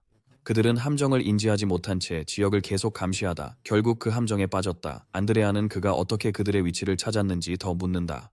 이 악마는 자신만만하게 그들을 찾은 것이 아니라 그들이 그를 찾은 것이라고 대답합니다. 쉽게 말해 그를 감시하려는 사람은 결국 자신을 드러내게 된다는 것입니다.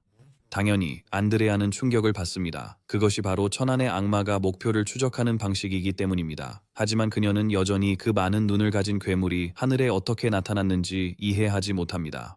아마도 그녀가 격추한 미끼는 그 많은 눈을 가진 악마와 연결되었을 겁니다. 하지만 이런 생각은 잠시 미뤄둬야 해요. 지금 진짜 걱정은 악마들이 이미 증원군을 배치하고 이 매복을 기다렸다는 거예요. 그 순간 악마를 향해 총탄이 쏟아지며 큰 폭발이 일어났습니다. 실비는 희망을 느꼈습니다. 심벌의 마녀들이 드디어 도착한 것입니다. 베티가 상황을 장악할 준비가 되어 만족스러운 미소를 짓는 동안 안드레아는 앞에 닥친 위험에 대해 엄중하게 경고합니다. 악마는 손가락을 들어 숨겨진 거미 악마들에게 공격을 시작하라는 신호를 보냅니다. 거의 즉시 공중의 창들이 쏟아져 내려와 그룹을 공격했습니다. 안드레아는 마지막 힘을 다해 거대한 방패를 소환했지만 악마는 단 한 번의 손짓으로 그것을 쉽게 부셔버렸습니다. 아마도 그것은 반마법 능력을 사용하여 이를 해낸 것 같고 팀은 다가오는 공격에 완전히 노출되었습니다. 신벌 마녀들이 안드레아와 다른 사람들 앞에 뛰어들어 그들을 보호하는 방패 역할을 합니다. 그래도 안드레아는 허벅지에 깊이 창이 박혔습니다. 계획이 무너졌습니다. 그들은 서쪽으로 모여 후퇴해야 합니다. 더 이상 지체하면 모두가 죽게 될 것입니다. 하지만 징벌의 마녀는 그녀에게 제1군의 전진 집결지가 남쪽에 있다고 상기시킵니다. 불행히도 그 경로는 이미 적에게 점령당했으므로 서쪽의 순만이 유일한 탈출 경로로 남아 있습니다. 갑자기 미친 악마들이 무리를 지어 나타나고 신벌 마녀들이 그들을 하나씩 총으로 쓰러뜨리기 시작합니다. 애쉬는 안드레아에게 마법 큐브를 던져주고 안드레아는 즉시 그들의 상황을 기지에 보고합니다. 신성한 마녀에게 업힌 안드레아는 후퇴하며 애쉬에게 매복한 거미 악마 2마리를 제거하라고 지시합니다. 떠나기 전 애쉬는 친구 틸리에게 지체 말고 즉시 이동하라고 경고합니다. 심벌 마녀의 등에 탄 안드레아는 마녀의 총을 잡고 한 손으로 발사하여 길을 막는 악마들을 쓰러뜨립니다. 한편 애쉬는 안드레아를 향해 돌진하는 주요 악마와 맞서 싸웁니다. 실비가 경고하자 심벌 마녀가 공격을 막고 전면 타격을 받습니다. 베티는 샷건으로 악마에게 총알을 퍼부어 그를 물러나게 합니다. 피해가 상당했지만 악마는 즉시 치유되었고 실비는 그 광경에 충격을 받았습니다. 찢어진 살이 스스로 이어져서 뒷부분이 완전히 재생되었습니다. 악마의 하수인이 곧 도착해 붉은 안개 같은 다른 용기를 가져옵니다. 악마는 그것을 마시며 상승 후 얻은 새로운 치유 능력을 자랑합니다. 그는 그들을 비웃으며 그들이 필연적인 것을 단지 늦추고 있다고 믿습니다. 저항을 멈추면 고통 없이 죽게 해줄 수도 있다고 합니다. 하지만 베티는 1000번을 죽더라도 악마 앞에 무릎 꿇지 않겠다고 합니다. 한편 안드레아는 심벌의 마녀가 치명상을 입고 고군분투하는 모습을 공포에 질려봅니다. 귀족 여성은 떨리는 목소리로 왜 자신의 목숨을 구했냐고 묻습니다. 부상당한 마녀는 미소를 지으며 전장에서 죽는 것이 그들의 존재의 유일한 목적이라고 말합니다. 그녀의 희생이 안드레아의 잠재력을 낭비하지 않게 한다면 그럴 가치가 있다고 합니다. 그녀는 울고 있는 귀족 여성에게 전장에서 죽는 것이 유일한 목표였던 사람을 애도하지 말라고 합니다. 그 마지막 말을 남기고 그녀는 그 자리에서 숨을 거둡니다. 이제 애쉬와 악마가 맞붙는 장면으로 넘어갑니다. 애쉬가 이 강적과 싸우기 힘들어하는 게 분명하며 악마는 그녀를 계속 조롱합니다. 애쉬는 고군분투하는 중에 필리스의 귀중한 말을 떠올립니다. 그녀가 진정으로 승리하고 싶다면 구체적인 목표와 흔들리지 않는 의지가 필요합니다. 연합에 기록된 초월을 이룬 모든 전사들은 그들의 목적을 달성하려는 끝없는 갈망을 통해 이를 성취했습니다. 그 순간 매기와 라이트닝이 전장에 도착하여 광란의 악마들을 마치 마네킹처럼 손쉽게 쓰러뜨립니다. 그들의 방해에 격분한 고위 악마는 즉시 그들을 향해 맹렬히 돌진합니다. 그 순간 애쉬는 자신의 모든 에너지를 검에 집중시킵니다. 눈부신 섬광과 함께 그녀는 단 한 번의 배기로 고위 악마를 마치 케이크를 자르듯이 반으로 가릅니다. 엄청난 에너지 소모로 지친 애쉬는 라이트닝에게 즉시 후퇴하라고 합니다. 하지만 그녀가 그렇게 말하는 이유는 적이 위협이 되어서가 아니라 그녀 자신이 위협이 되었기 때문입니다. 그녀는 힘을 제어 못하고 있습니다. 망설임 없이 매기는 부상당한 생존자들을 붙잡고 둘은 함께 퇴각합니다. 매기는 애쉬가 신성한 의지에 문양 없이 어떻게 그렇게 큰 힘을 발휘하는지 궁금해하지 않을 수 없습니다. 라이트닝도 같은 의문을 가지고 있습니다. 더욱이 애쉬의 힘은 초월 자체를 넘어선 것처럼 보입니다. 전장으로 돌아온 애쉬는 그녀가 방출한 에너지로 인한 심한 반동을 느낍니다. 그녀가 곧 다시 공격하지 않으면 악마는 분명히 방역할 것입니다. 바로 그때 고위 악마의 하수인이 앞으로 나서더니 싸우려는 것이 아니라 마법의 기원으로 돌아가 더 이상 따를 수 없다고 선언합니다. 애쉬는 악마가 두 동강이 났는데도 살아있는 걸 보고 믿기 힘들어합니다. 악마는 아직 완전히 승천하지 않았고 두 동강 난 후엔 도움 없인 승천을 완성할 수 없다고 합니다. 하급자가 무슨 도움이 필요한지 묻자 악마는 냉정히 그의 목숨을 요구합니다. 놀랍게도 하급자는 망설이지 않습니다. 그는 기꺼이 자신을 희생하며 종족이 승리하면 신성한 전투가 일어나 운명의 감옥에서 벗어나 손대지 않은 하늘에 도달할 것이라 믿습니다. 고위 악마가 그들의 확실한 승리에 대해 확신을 주자 하급자가 자신의 머리에서 돌을 뽑아 주인의 가슴에 깊숙이 박아 넣습니다. 악마가 방금 흡수한 새로운 영혼과 융합하는 동안 애쉬는 또 다른 신성한 공격을 준비합니다. 그녀의 검에 흐르는 힘은 너무 커서 그 빛이 수마일 밖에서도 보입니다. 한편 악마의 몸은 완전히 재생되고 그들의 힘이 다시 충돌하여 엄청난 충격으로 지역이 흔들립니다. 공격이 그를 해치지는 못했지만 악마는 여전히 애쉬의 기량을 인정하며 그녀를 인류의 가장 위대한 천재 중 하나라고 칭찬합니다. 수명이 제한된 종족으로서 이 정도의 힘에 도달하는 것은 그의 말에 따르면 정말로 칭찬할 만한 업적입니다. 하지만 악마는 두 번의 신의 의지 전쟁에서 싸울 만큼 오래 산 존재와 인간이 맞설 수 없다고 자랑합니다. 자신을 좀 더 지켜쓴 후 그 악당은 애쉬의 생명을 끝내기 위해 앞으로 돌진합니다. 두 사람은 폭발적인 힘의 교환 속에서 충돌하며 신성한 에너지와 어두운 에너지의 흔적을 남깁니다. 잠시 충돌을 멈추고 둘 다 숨을 고르며 전투 중간에 대화를 나눕니다. 이제는 악마도 애쉬가 그녀의 압도적인 힘을 제어하지 못한다는 것을 깨닫습니다. 마법의 기원과 합쳐진 직접적인 결과입니다. 그녀는 일반적인 이해를 넘어서는 힘을 얻었지만 그 힘이 그녀를 내부에서부터 삼키고 있습니다. 애쉬에게 남은 결과는 두 가지뿐입니다. 그녀가 다루는 마법에 의해 재가 되거나 정신없는 괴물이 되거나, 물론 애쉬는 그 어떤 결과도 받아들이기를 거부하고 이는 악마에게 큰 재미를 줍니다. 그는 그녀의 희망 없는 결단력을 우습게 여깁니다. 그가 중얼거리는 동안 애쉬는 움직여 그 자식을 공격할 기회를 만듭니다. 그 자식은 뒤로 몸을 피하며 그녀의 가슴을 꿰뚫는 날카로운 주먹으로 방역합니다. 한편 아가사는 애쉬의 상태에 대한 나쁜 소식을 듣게 됩니다. 초월 마녀들은 보통 전투 중에 승천함으로 아기타는 애쉬가 같은 단계를 겪고 있을 거라 추측합니다. 만약 그녀가 정말 승천한다면 마법 학살자 악마조차도 그녀에게 큰 위협이 되지 않을 겁니다. 하지만 라이트닝은 그 고위 악마에 대해 더 걱정하고 있으며 악마들도 전투 중에 승천을 하는지 궁금해하고 있습니다. 아가사 기억으로는 동맹에서는 그런 주장을 뒷받침하는 기록이 없습니다. 롤랜드가 꿈의 세계에서 목격한 바에 따르면 악마들은 자신을 강화하기 위해 고품질의 마법석과 성공적으로 융합해야 합니다. 하지만 전투 자체가 그들의 발전에 중요한 역할을 할 가능성도 있습니다. 마법석 융합은 마녀 성년식 시험과 비슷합니다. 그 시험은 마녀가 자신의 마법을 잘 쓸 수 있는지 결정합니다. 그리고 그녀가 많은 마법을 품고 있다면 그것이 그녀를 해칠 수 있습니다. 마찬가지로 악마의 돌 융합 실패는 치명적 반동을 초래할 수 있습니다. 라이트닝이 이 이야기를 꺼낸 이유는 애쉬를 걱정해서입니다. 아기타는 초월 전투가 능력에 기반하지 않는다고 그녀를 안심시킨다. 그리고 만약 데몬 슬레이어의 반마법 전술이 실패한다면 이 전투의 결과는 너무나도 예측 가능하다고 한다. 갑자기 라이트닝은 멀리서 불쾌한 폭발음이 울리는 것을 듣고 걱정이 깊어집니다. 그녀는 애쉬가 걱정되어 틸리 공주의 지원군이 언제 도착할지 묻습니다. 아가사는 지원군이 지금 갈매기에 전투 장비를 싣고 있다고 그녀를 안심시킵니다. 그들이 고위급 악마의 위치에 도달하는 데는 10에서 15분 정도 걸릴 것입니다. 물론 15분은 라이트닝이 가만히 앉아있기에는 너무 긴 시간입니다. 그녀는 빠르게 매기에게 부상자들을 테킬라 유적 남동쪽의 집결 지점으로 호송하라고 지시합니다. 번개에 대해서는 그녀가 뭘 계획 중인지 이미 알고 있어요. 애쉬로 돌아가 보면 악마의 손이 여전히 그녀 가슴에 박혀 있고 그녀 몸 주위로 신성한 오라가 방사되고 있어요. 사실 애쉬가 그 악당의 손을 놓지 않으려 하고 있습니다. 그녀는 적어도 15분 동안 이 괴물을 막아야 한다는 것을 알고 있습니다. 그래야만 그들의 계획이 성공할 것입니다. 악마는 여러 개의 어두운 뒤틀린 촉수를 뻗어 애쉬의 몸에 파고듭니다. 그 고통은 그녀가 이제껏 느껴본 적 없는 극심한 것이었습니다. 마치 수많은 가는 바늘이 혈관을 통해 곧바로 그녀의 뇌로 꿰뚫고 들어오는 것 같았습니다. 그녀가 의식을 유지하려는 순전한 의지력이 없었다면 이미 기절했을 거예요. 한편 악마는 그녀를 괴롭히며 그 순간을 즐기고 있습니다. 이 악당은 사실 애쉬의 마법을 장악하려 해요. 그가 그녀를 삼킨 후 얼마나 더 강해질지 상상만 할 수 있습니다.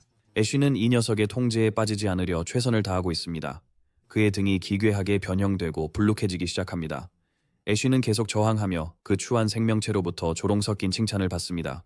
그는 다시 한번 그녀의 모든 저항이 자신에게는 무의미하다고 믿습니다. 이러한 인간의 이상, 신념, 인내, 끈기는 모두 약자의 변명에 불과하다고 생각합니다. 그가 그녀를 계속 소비하는 동안 그의 몸은 계속 변형된다. 그의 영향력이 애쉬의 머리에 닿으려 할 때 라이트닝이 갑자기 손에 수류탄을 쥐고 나타난다. 그녀는 망설임 없이 악마의 등에 그것들을 던졌습니다. 폭발이 공기를 찢으며 파편이 악마의 등에 부풀어 오른 덩어리를 찢어 터뜨리며 풍선처럼 터뜨렸습니다.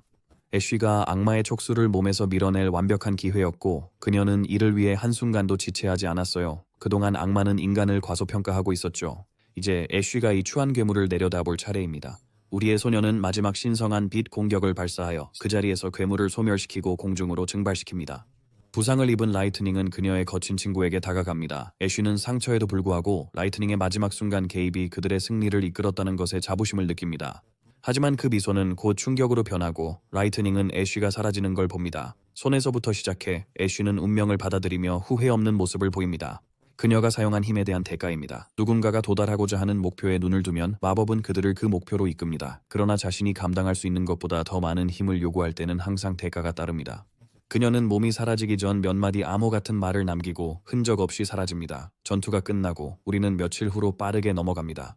롤랜드는 그들의 승리 소식을 듣게 된다. 그러나 그들이 입은 큰 손실로 인해 축하의 기분은 무뎌진다. 그는 시스터리프에게 며칠 동안 돌아가서 쉬라고 명령한 후 전화를 끊는다. 나이팅게일이 전쟁 결과를 묻자 롤랜드는 승리를 확인합니다. 첫 번째 군대는 최소한의 손실로 테킬라를 점령했고 신석 광산에서 건설 중인 미스트 타워 기지를 발견했습니다.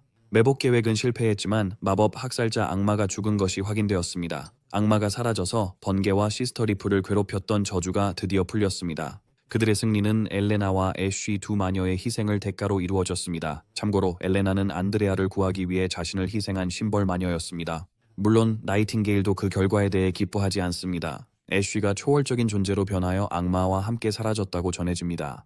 현장에는 녹아내린 작은 칼자루만 남았습니다. 애쉬는 오만하고 자부심이 강했지만 항상 자신의 선택에 진지했습니다. 엘레나도 마찬가지입니다. 그들 둘 다 이 운명을 오래전부터 받아들였습니다. 그래서 나이팅게일은 롤랜드가 책임감을 느끼지 않기를 바랍니다. 문을 두드리는 소리가 들리더니 우울한 얼굴로 틸리가 들어옵니다. 그녀는 지체 없이 오빠를 꽉 껴안고 눈물을 터뜨립니다. 그녀의 포옹은 감정을 쏟아내며 더 단단해집니다. 그녀의 눈물은 멈추지 않고 흐르다가 지쳐 거의 서 있을 수 없게 됩니다. 롤랜드는 그녀를 조심히 소파에 눕히고 안내게 곁에 있어달라고 합니다. 안나는 이해하며 슬픔과 죄책감이 사라질 때까지 함께 있겠다고 약속합니다. 롤랜드는 며칠 동안 제3 국경 도시에 머물 계획입니다. 전쟁이 시작된 후 그곳에 있었으니 며칠 더 있는 게 나쁘진 않아요. 게다가 작전 횃불의 승리 소식이 곧 제3 국경 도시에 전해질 것입니다. 안나는 그가 떠나기 전 행운을 빌며 가볍게 입맞춤합니다. 떠나기 전 그녀는 그에게 나이팅게일을 데려가라고 강하게 권합니다. 이제 그에게 무슨 일이 생기면 안 돼요. 제3변방 도시에서 파샤는 문 앞에서 롤랜드와 일행을 맞이합니다. 그녀는 바로 전쟁 결과를 묻고 롤랜드는 좋은 소식을 전합니다. 평원의 악마들은 소탕되었고 마법 슬레이어 악마도 처리되었습니다. 이제 테킬라는 제1군에 통제해 있습니다. 파샤는 이 소식을 듣고 너무 기뻐서 믿을 수 없을 정도입니다. 그녀는 동료들에게 소식을 전하려고 서둘러 안으로 들어갔습니다. 회의실 안에는 모든 동맹 회원들이 롤랜드의 발표를 직접 듣기 위해 모였습니다. 마녀들은 결과를 듣자마자 기쁨에 찬 축하를 시작하며 눈에는 행복의 눈물이 반짝입니다. 알리시아는 앞으로 나와 롤랜드에게 그동안 무시하는 태도로 말했던 것에 대해 진심으로 사과합니다. 지금부터 그녀는 그가 테킬라의 유일한 통치자이며 모든 마녀가 그의 명령 아래에 있다고 발표합니다. 그런 다음 롤랜드는 슬픈 부분으로 넘어갑니다. 엘레나의 죽음. 그러나 테킬라 마녀들은 특별히 슬퍼 보이지 않으며 결국 이 결과에 오래전부터 대비하고 있었습니다. 매복 부대는 의도적으로 악마들에게 둘러싸였습니다. 만약 이것이 동맹시대 동안에 일어났다면 생존은 거의 불가능했을 것입니다. 그래서 이번 경우에는 손실보다 얻는 것이 훨씬 큽니다. 롤랜드 같은 인간에게는 이상하게 들릴 수 있지만 죽음은 그들 사이에서 깊이 정상화된 개념입니다. 그들을 진정으로 아프게 하는 유일한 것은 무의미한 죽음입니다. 그들은 오래전 이 날을 위해 몸을 바쳤습니다. 엘레나는 그들의 대의를 위해 기꺼이 자신의 생명을 희생하기로 했습니다. 롤랜드가 걱정할 필요는 없습니다. 마녀들은 악마를 물리쳤다는 사실에 만족하고 있습니다. 국경 마을로 돌아가면 첫 번째 군대가 전쟁에서 돌아와 거리로 행진하는 모습을 볼 수 있습니다. 시민들은 그들에게 승리를 안겨준 영웅들을 위해 환호하고 기뻐합니다. 전투에서 목숨을 바친 이들은 완전한 명예로 안장되었습니다. 많은 무덤 중 엘레나와 애쉬를 위한 것이 있으며 애쉬의 검은 그녀의 용기와 전사의 정신을 상징합니다. 아이언 X와 다른 이들은 전사한 이들에게 경의를 표하며 그들이 마땅히 받아야 할 명예를 받도록 하고 있습니다. 롤랜드의 사무실로 돌아가면 그는 바로프 노인에게 모든 장관들을 소집하라고 명령합니다. 전달할 새로운 지시사항이 있습니다. 그런 다음 우리는 악마의 소굴로 장면이 전환되며 어두운 분위기의 인물이 거대한 왕좌에 앉아 있습니다. 그는 혼자가 아닙니다. 그를 둘러싼 것은 고위 악마들로 구성된 의회이며 모두 여러 눈을 가진 거대한 탑 악마를 주시하고 있습니다. 의장을 맡은 자가 왜 모였는지 상기시키며 회의를 시작합니다. 그들 중 한 여성 악마는 다른 이들과 함께 최근 의식의 영역에 도달한 상승자에 대해 호기심을 보입니다. 상승자의 각성은 여기서도 느낄 수 있을 만큼 강력한 파장을 보냈습니다. 그러나 그 파문은 곧 사라졌습니다. 그들은 그 파문의 배후가 서부 전선 선봉대 지휘관이었던 고위 악마 에즈룰룩이며 애쉬가 그를 죽였다고 믿습니다.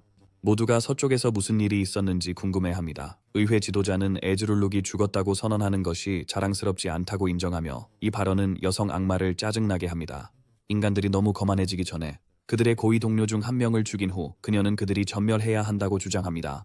한편 네버윈터에서는 롤랜드가 각 정부 부처의 장관들로 가득 찬 자신의 회의를 개최하고 있습니다. 롤랜드는 모두가 거의 10개월 동안 지속된 작전 토치에 대해 알고 있으며 이번 승리로 마침내 그 결실을 거두었다고 인정하면서 시작합니다.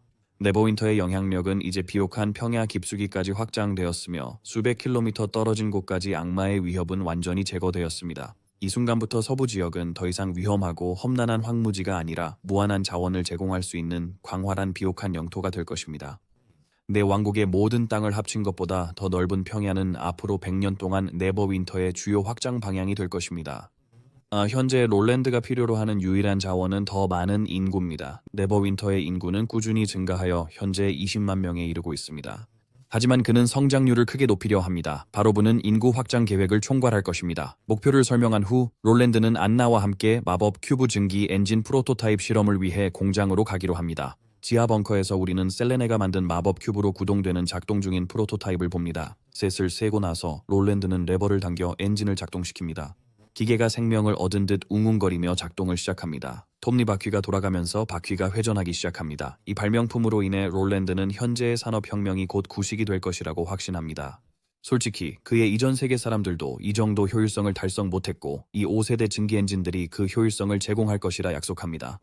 며칠 후 번개와 매기가 평소처럼 지역을 정찰합니다. 번개가 위험이 없다고 보고하자마자 매기가 갑자기 나쁜 소식을 가지고 급히 돌아옵니다. 두 사람은 하늘에 거대한 균열이 생기자 재빨리 몸을 숨깁니다. 그 균열에서 이전 회의를 주도했던 동일한 악마가 내려옵니다. 그는 그들이 이해할 수 없는 이상한 의식을 수행하고 있습니다. 라이트닝은 후퇴하여 테킬라 마녀들에게 보고하기로 합니다. 이제 이 산들이 그들이 생각했던 손대지 않은 낙원이 아님이 분명해졌습니다. 우리는 롤랜드가 아가사와 다른 이들과 또 다른 회의를 여는 장면으로 돌아갑니다. 북부 산봉구리 위에 붉은 안개가 나타났다는 보고가 들어왔습니다. 이는 신성한 돌 광산이 위치한 곳입니다. 아가사는 그 광산을 파괴하지 못한 것이 테킬라의 잘못이라고 인정하지만 롤랜드는 지난 4세기 동안 고위 악마들의 부상과 그들의 끊임없는 진화가 그들을 점점 더 대적하기 어렵게 만들었기 때문에 그녀가 탓할 필요는 없다고 안심시킵니다. 아기타는 상황의 심각성을 설명합니다. 연합에 축적된 연구와 광산의 위치에 따르면 그 오벨리스크 탑들에서 생성된 붉은 안개는 쉽게 산 주변의 넓은 방형을 덮을 수 있습니다. 그 광산은 채굴을 기다리는 신성한 돌들로 가득 차 있으며 이는 악마들이 이용할 수 있는 이점입니다. 이를 고려하여 롤랜드는 그들이 대응책을 준비할 시간이 거의 없다고 지적합니다. 그는 아이리스에게 몸을 돌려 총참모부의 의견을 묻습니다. 총참모부는 확실히 결론을 내렸습니다. 대륙의 능선은 좋은 은신처입니다. 악마들은 그곳에서 효과적인 공격을 할 수 없습니다. 이는 네버윈터에게 방역 준비를 위한 필요한 시간을 제공합니다. 참모부는 만약 악마들이 에버윈터 왕국에 나타난다면 그레이캐슬은 더 이상 방어선 역할을 할 수 없다고 믿고 있습니다. 롤랜드는 그녀에게 일반 참모부가 붉은 안개가 퍼질 수 있는 가장 먼 곳이 케이지 마운틴이라는 가정해 제안서를 작성하도록 명령합니다. 신의 의지에 따른 세 번째 전투는 인류의 운명을 결정할 것이며 이제 그 전투가 바로 코앞에 다가왔습니다. 테킬라 전쟁의 승리는 400년 전 인류가 겪은 참혹한 패배에도 불구하고 네버윈터가 승리할 가능성을 가지고 있음을 증명했습니다. 현재 그는 모든 사람이 최선을 다해 이 전쟁에서 반드시 승리하기를 원합니다. 회의 후 롤랜드는 여동생에게 다가가 잠시 대화하려 합니다. 믿기 어려울 수 있지만 그는 여전히 애쉬가 살아있을지 모른다고 그녀에게 알리고 싶어 합니다. 당연히 틸리는 이 말을 듣고 당황했어요. 롤랜드가 처음 이 터무니없는 주장을 들었을 때와 같았죠. 그는 직접 확인하기 전까지 그녀에게 말하고 싶지 않았지만 나중에 후회하고 싶지도 않았어요. 틸리는 애쉬의 상태가 꿈의 세계와 연결될 수 있다고 추측해요. 사실 롤랜드도 마찬가지입니다. 확신할 수는 없지만 모든 것을 알게 되면 설명할게요. 우리는 꿈의 세계 어딘가를 걷고 있는 롤랜드로 장면이 바뀝니다. 그가 적의 영토에 들어서자 스포트라이트가 그를 비추고 분위기는 환호와 박수로 가득 찹니다. 롤랑을 즐겁게 해주는 사람은 긴 흰 머리의 남자입니다. 그는 롤랑에게 긴장을 풀라고 하며 여기 있는 누구도 그의 목숨을 빼앗을 의도가 없다고 안심시킵니다. 이 괴짜는 방금 이 세계에 도착했으며 작은 롤랑의 도움이 필요하다고 주장합니다. 그는 자신을 신들의 전령 알파라고 소개합니다. 이 세계의 인간들이 침식이라 부르는 신들이죠. 롤랜드는 이 광대가 프리즘 시티를 침략했다고 비난하지만 알파는 자신을 침략자라 부르는 건 정확하지 않다고 주장합니다. 그는 단지 신의 메시지를 전하러 왔을 뿐이며 돌아가기 전에 무술가들이 실패할 운명임을 롤랜드에게 알리고 싶어 합니다. 끔찍한 운명 대신 그는 모든 무술가들이 신들에게 충성하라고 제안합니다. 롤랜드가 질문이 많을 거라 확신하지만 나중에 호기심을 풀어주겠다고 약속합니다. 그는 제안을 수락하면 소년에게 힘을 주겠다고 하며 그 힘을 직접 그의 몸에 주입해 더 강하게 만들 수 있다고 주장합니다. 롤랜드는 거절했을 때의 결과를 묻습니다. 그런 경우 알파는 모든 무도가가 괴물이 될 것이라고 경고합니다. 이 생물들은 약간 약할 수도 있지만 절대적으로 복종합니다. 이제 롤랜드가 막대한 힘을 얻고 세상의 진실을 배울 기회를 받아들일지 아니면 거부하고 의식 없는 꼭두각시가 될지를 결정해야 합니다. 롤랜드는 마녀들로부터 준비 완료라는 텔레파시를 받습니다. 가세요. 롤랜드는 자신 있게 역전 카드를 꺼냅니다. 그는 이 세계의 창조자라 모든 사람을 자신의 뜻에 따르게 할 권리가 있다고 느낍니다. 그래서 그는 이 자에게 두 가지 선택을 줍니다. 첫 번째는 자발적으로 모든 코어를 넘기는 것입니다. 두 번째는 죽임을 당하고 코어를 강제로 빼앗기는 것입니다. 알파는 롤랜드가 혼자라 협상할 여지가 없다고 생각하며 거만한 태도를 보입니다. 그는 그렇게 믿었지만 그때 소녀들이 암살자처럼 망토를 두르고 나타납니다. 알파의 부하들이 주인의 힘을 칭송하는 동안 마녀들은 그들을 하나씩 쓰러뜨립니다. 주저없이 그들은 혼란을 일으킵니다. 며칠 후 우리는 현실 세계로 돌아와 기사로부터 긴급한 소식을 듣고 정신이 번쩍 든 롤랜드를 봅니다. 천둥이 소용돌이 바다에서 돌아왔고 주목할 큰 문제가 생겼습니다. 잠시 후 썬더는 폐하를 만납니다. 대화 전에 롤랜드는 그에게 차가운 음료를 권합니다. 지금까지 가장 위대한 모험가가 이렇게 긴장한 모습은 어울리지 않기 때문입니다. 하지만 썬더는 상황이 빠르게 악화되고 있으며 지금은 바다 구울과 자주 마주치고 있다고 강조합니다. 게다가 물속 깊은 곳에는 더욱 무서운 괴물들이 숨어 있다고 합니다. 롤랜드는 그가 언급한 생물들이 하늘바다 영역에 속하며 완전히 다른 종류의 악마들로 이루어진 전체 문명에 속한다고 설명합니다. 썬더는 이러한 괴물들의 특성을 설명합니다. 살과 뼈로 이루어진 그들의 골격 구조는 아치형으로 되어 있어 배처럼 물 위에 떠다니고 깊은 바닷속으로 잠수할 수 있는 능력을 가지고 있습니다.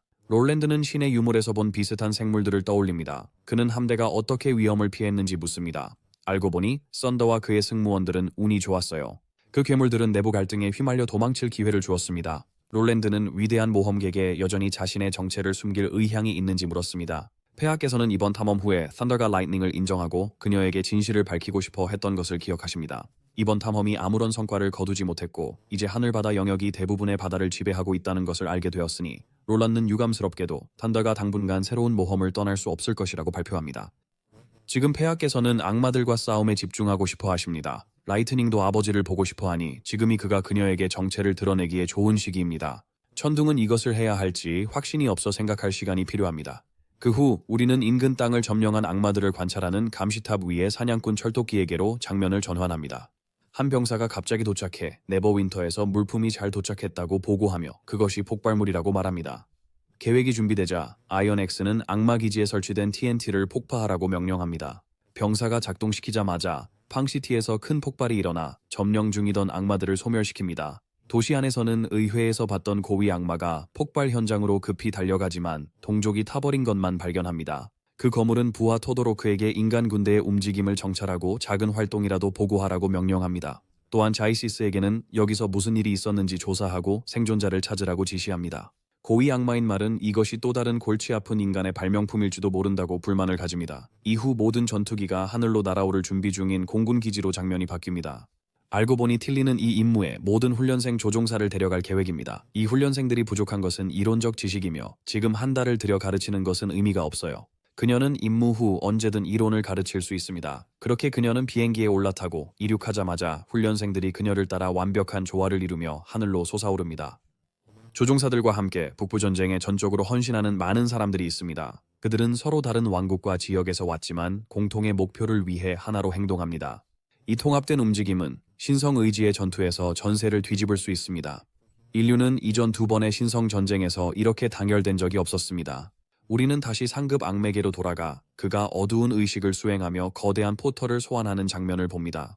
포털에서 나오는 악마는 슈퍼사이어인 레벨 2처럼 강력합니다. 그는 군대가 준비되었음을 알리기 위해 여기 있습니다.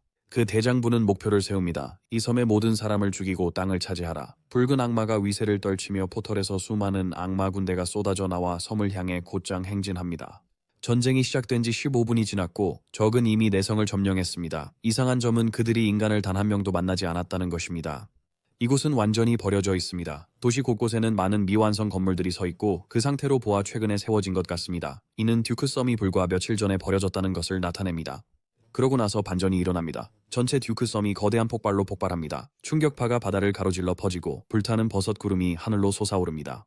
상위 계층 악마가 상황을 처리하기도 전에 그는 바다를 건너는 배들을 발견하고 그중 하나에 라이트닝이 있는 것을 봅니다. 그 자식은 적을 더 잘 보기 위해 배들 근처에 포털을 만듭니다. 가까운 포털을 본 라이트닝은 번개처럼 돌진하여 그 녀석을 머리로 들이받습니다. 포털을 뚫고 나아가 단 한 번의 박치기로 악마를 아래로 떨어뜨려 아무도 그를 구하거나 잡을 수 없게 만듭니다.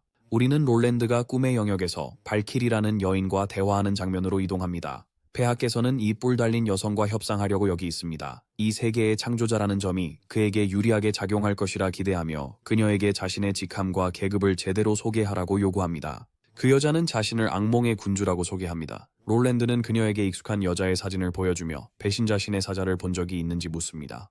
뿔 달린 여자는 이 사람이 누군지 모르는 것 같아요. 하지만 그녀는 그녀의 스승이 한때 언급했던 신의 사자가 아마도 이 여인일지도 모른다고 의심합니다. 스승이라는 말을 듣고 롤랜드는 호기심이 생겨 그 사람에 대해 묻습니다. 그 여자는 스승이 천형 시스타리스라고 말합니다. 그 이름을 듣고 롤랜드는 마음속에 무언가 번쩍이며 동맹의 사막 맹세 회의 중 벽에 걸린 초상화가 떠오릅니다. 그 초상화는 아마도 같은 고위 악마 시스타리스를 묘사한 것일 겁니다. 알고 보니 이 악마 시스타리스는 3번 승천하여 인간으로 변신할 수 있는 능력을 얻었습니다. 고대에는 그녀가 악마와 인간을 연결하고 인간의 지식을 자신의 종족에게 전수한 인물이었습니다. 롤랜드는 뿔 달린 여인에게 신의 의지 전투에서 이길 수 있도록 도와달라고 합니다. 그녀는 그가 전쟁에서 이길지 확신하지 못하지만 폐하께서는 자신감을 보입니다. 그가 준비할 시간이 100년만 더 있었다면 승리할 수 있었을 거예요. 설령 악마들이 블랙스톤 타워 아래에 숨어 있어도 인간들은 그들을 바퀴벌레처럼 전멸시킬 거예요. 하지만 롤랜드에겐 시간이 없습니다. 신의 사자의 경고는 이미 위협이 다가오고 있음을 의미합니다. 그는 가능한 한 빨리 끝없는 영역에 도달해야 해요. 그 여정을 가능하게 하려면 그는 그녀의 도움이 필요해요. 낭비할 시간이 없어요. 만약 그가 이 전쟁을 끝낼 기회를 놓친다면 그들에게 닥친 재앙을 되돌릴 수 없어요. 그 여자가 돕기를 꺼리자 롤랜드는 그녀에게 선택의 여지가 없음을 상기시킵니다. 전쟁이 계속되어 큰 손실을 초래하거나 두 종족 모두 멸망할 수밖에 없다고 말합니다. 신성 전쟁에는 중간지대가 없었어요. 하지만 롤랜드는 이번엔 다를 거라 믿어요. 양측이 대화하고 관점을 바꾸면 두 종족 모두에게 희망이 있을지도 몰라요. 장면은 다시 악마들이 회의하는 장면으로 바뀝니다. 빨간머리 악마가 동료 헤이케주오드를 서부 전선에서 계속 일을 망친다고 비난합니다. 번개의 머리를 맞은 그 사람, 헤이케주오드. 그의 동료들은 왜 그 전선이 왕의 주목을 받아야 하는지 이해하지 못합니다. 고위 악마 중 하나인 발키리가 의식을 잃었을 때 헤이케주오드는 그것을 오직 왕에게만 보고했습니다. 그리고 이제 인간에게 위협을 느껴 성좌 회의까지 소집했습니다. 그런데 그들이 발키리를 언급한 것 눈치채셨나요? 그게 롤랜드가 현재 협상 중인 그 사람 아닌가요? 상황이 복잡해지고 있지만 곧 현실 세계가 꿈의 세계와 어떻게 연결되는지 알게 되길 바랍니다. 그때 왕이 직접 나서서 다른 사람들에게 헤이크주오더에게 반대하지 말라고 합니다. 결국 이 회의를 소집한 데는 이유가 있을 겁니다. 그를 판단하기 전에 그의 말을 듣는 게 당연하죠. 하지만 하이캐스 우드는 동의하며 서부 전선에서 더 큰 지원을 요청하러 왔다고 합니다. 이번에는 병력을 요청하는 게 아니에요. 그는 더 강력한 걸 원해요. 신이 만든 신이죠. 여성 악마가 즉시 반대하며 신이 만든 신들의 엄청난 중요성을 상기시킵니다. 그것들은 그들의 종족이 상승한 궁극적인 걸작입니다. 이 기적을 이루기 위해 거의 100년과 셀 수 없는 자원이 필요했습니다. 그들은 악마가 마법을 지배하는 데 있어 도약을 상징하며 하늘바다 영역을 파괴할 수 있는 유일한 무기입니다. 인간 같은 사소한 것에 귀중한 자원을 낭비하는 건 말이 안 돼요. 악마들은 붉은 안개 없이는 생존할 수 없으니 신이 만든 신은 하늘바다 영역에 대한 유일한 비장의 카드예요. 동부 전선으로 보내는 것이 더 우선입니다. 수천만 명의 생명을 구할 수 있으며 이는 절대 잃을 수 없는 것입니다. 그러자 다른 악마 여자가 끼어들어 인간이 해충에 불과한데 왜 갑자기 인간에게 전력을 다하려는지 의아해합니다. 헤이크 주어는 서부 전선에서 그들이 겪은 지속적인 실패를 드러내는 것이 기쁘지 않습니다. 비록 악마들이 여전히 두 주요 인간 왕국의 영토를 점령하고 있지만 더 이상 확장할 힘이 없습니다. 이 교착 상태는 악마들이 조만간 레거시 샤드를 얻기 매우 어려울 것이며 본질적으로 실패와 다르지 않다는 것을 의미합니다. 악마 여성 중 한 명은 서부 전선에 이미 6자릿수의 증원이 파견된 것을 깨닫고 짜증을 냅니다. 그럼에도 불구하고 여전히 만족스럽지 않아요. 잠시 동안 그들은 하이캐스워드가 모두를 속이려 한다고 의심합니다. 결국 그는 서부 전선을 정복하는 것이 어렵지 않을 것이며 모든 것이 순조롭게 진행되고 있다고 주장했기 때문입니다. 게다가 전체 지역이 이미 붉은 안개로 덮여 있어서 점령하는 것은 쉬운 일이었어야 했습니다. 변명하자면 헤이케조다는 에스룰룩이 죽기 전에 했던 경고를 언급합니다. 그는 그 말을 그때 심각하게 받아들이지 않았다고 인정합니다. 모두의 좌절을 이해하며 변명하지 않겠다고 합니다. 그러나 그들이 스스로 진실을 보길 촉구합니다. 다중안구의 악마는 서부 전선에 시선을 집중하여 지금까지 롤랜드가 구축한 전투기, RPG, 총기 및 모든 종류의 첨단 전쟁 기계를 목격합니다. 여성 악마 중 한 명은 믿기 힘들어하지만 하이카주오드는 사실이라고 주장합니다. 인간의 힘은 이제 몇몇 마녀로만 측정되지 않습니다. 마법을 사용하지 않는 자들도 이제 위협이 되었습니다. 이러한 무기로 무장한 그들은 더 이상 예전의 약하고 원시적인 존재가 아닙니다. 이제 그들은 고위 승천자만큼 위험합니다. 다시 한번 악마들은 분노로 끓어오릅니다. 하지만 헤케주드는 그를 비난해도 해결책이 없다고 상기시킵니다. 서부 전선의 실패는 이미 피할 수 없는 사실로 불가피한 결론입니다. 그들이 곧 행동하지 않으면 10년 내에 인간은 하늘바다 영역만큼이나 무적이 될 것입니다. 최종 결과는 앞뒤로 몰린 악마 종족의 완전한 멸망이 될 것입니다. 그는 왜 신이 만든 신이 그렇게 큰 손실을 감수할 가치가 있는지 이해하지 못합니다. 그래도 한 오만한 악마는 그의 말을 믿지 않는다. 그의 말을 뒷받침하기 위해 헤이카주오데는 자신을 증명할 사람이 있다고 한다. 그리고 이번에는 에즈렐룩에 대해 말하는 것이 아니다. 그는 악몽의 군주 발키리를 언급합니다. 발키리가 의식의 영역에서 어떤 단서를 찾았는지는 모르지만 그녀가 전선을 포기하고 그 세계로 다시 뛰어들게 만든 것은 분명합니다. 그녀는 그들의 종족을 기다리고 있는 파멸을 암시했습니다. 그녀는 인간이 고대 유산을 물려받았을 가능성을 언급합니다. 회의는 이를 허튼 소리로 치부합니다. 확실한 증거가 부족한 상황에서 제가 이해한 바로는 그들이 롤랜드의 꿈의 세계를 의식의 영역이라 부르는 것 같습니다. 이는 악마가 그를 처음 만났던 곳과 같은 장소입니다. 어쨌든 헤이커즈오드는 인간이 운명에 의해 선택받았다고 그들에게 알리고 싶어하며 그 증거가 바로 앞에 있다고 합니다. 그럼에도 의회는 인간 같은 하찮은 존재들에 대해 신이 만든 신을 배치하는 것을 거부하고 있습니다. 그때 큰 가슴의 악마 여성 중 한 명이 방을 조용히 시키고 그녀의 최종 계획을 발표합니다. 침묵의 재앙 프로젝트는 계획대로 진행됩니다. 그들은 서부 전선을 강화하고 신이 만든 신이 완성되면 인간에게서 유산 조각을 빼앗을 것입니다. 또한 그녀는 일반 악마들의 불필요한 손실을 줄이기 위해 몇몇 도시를 포기하더라도 동부 전선을 남쪽으로 축소하라고 명령합니다. 원래 그들의 세 번째 신의 의지 전쟁에 대한 대전략은 동쪽의 하늘바다 영역을 공격하면서 동시에 서쪽에서 인류를 삼키는 것이었습니다. 하지만 이제 신이 만든 신을 서부 전선으로 돌리면서 동부의 예상 사상자가 크게 늘었어요. 그리고 그 손실에 대해 헤이키즈가 빚진 것은 하늘돔의 주인이 책임질 겁니다. 그는 중요한 자산이지만 반복되는 실패를 무시할 수 없어요. 이번이 그가 자신을 증명할 마지막 기회예요. 그렇지 않으면 그의 파멸은 영원할 거예요. 장면은 두터운 붉은 구름으로 완전히 뒤덮인 산맥으로 전환됩니다. 그 지역을 더 명확하게 보기 위해 우리의 비행 듀오는 안개를 뚫고 날아가 마침내 악마의 기지를 발견합니다. 공중에 떠있는 섬으로 밝혀졌습니다. 곧 롤랜드는 악마들이 만든 이 창조물, 소위 신이 만든 신에 대한 보고를 받습니다. 롤랜드는 이미 그것에 대해 다 알고 있다고 주장해요. 결국 그는 특별한 정보원이 있죠. 그는 아마 꿈의 세계에 있는 발키리를 말하는 것 같아요. 이 물체는 포격에 거의 면역이라 첫 번째 군대는 병력을 보존하는 게 우선입니다. 신을 만든 신과 싸울 수 있는 존재는 하늘 기사단뿐입니다. 그들이 전세를 뒤집는 열쇠입니다. 롤랜드는 물리칠 방법을 알지만 성공 확률은 여전히 불확실해요. 틸리는 낙관적입니다. 방역할 방법만 있다면 확률은 중요치 않아요. 그녀는 공동 노력이 성공할 것이라 믿으며 임무가 끝나면 좋은 소식을 가지고 돌아오겠다고 약속합니다.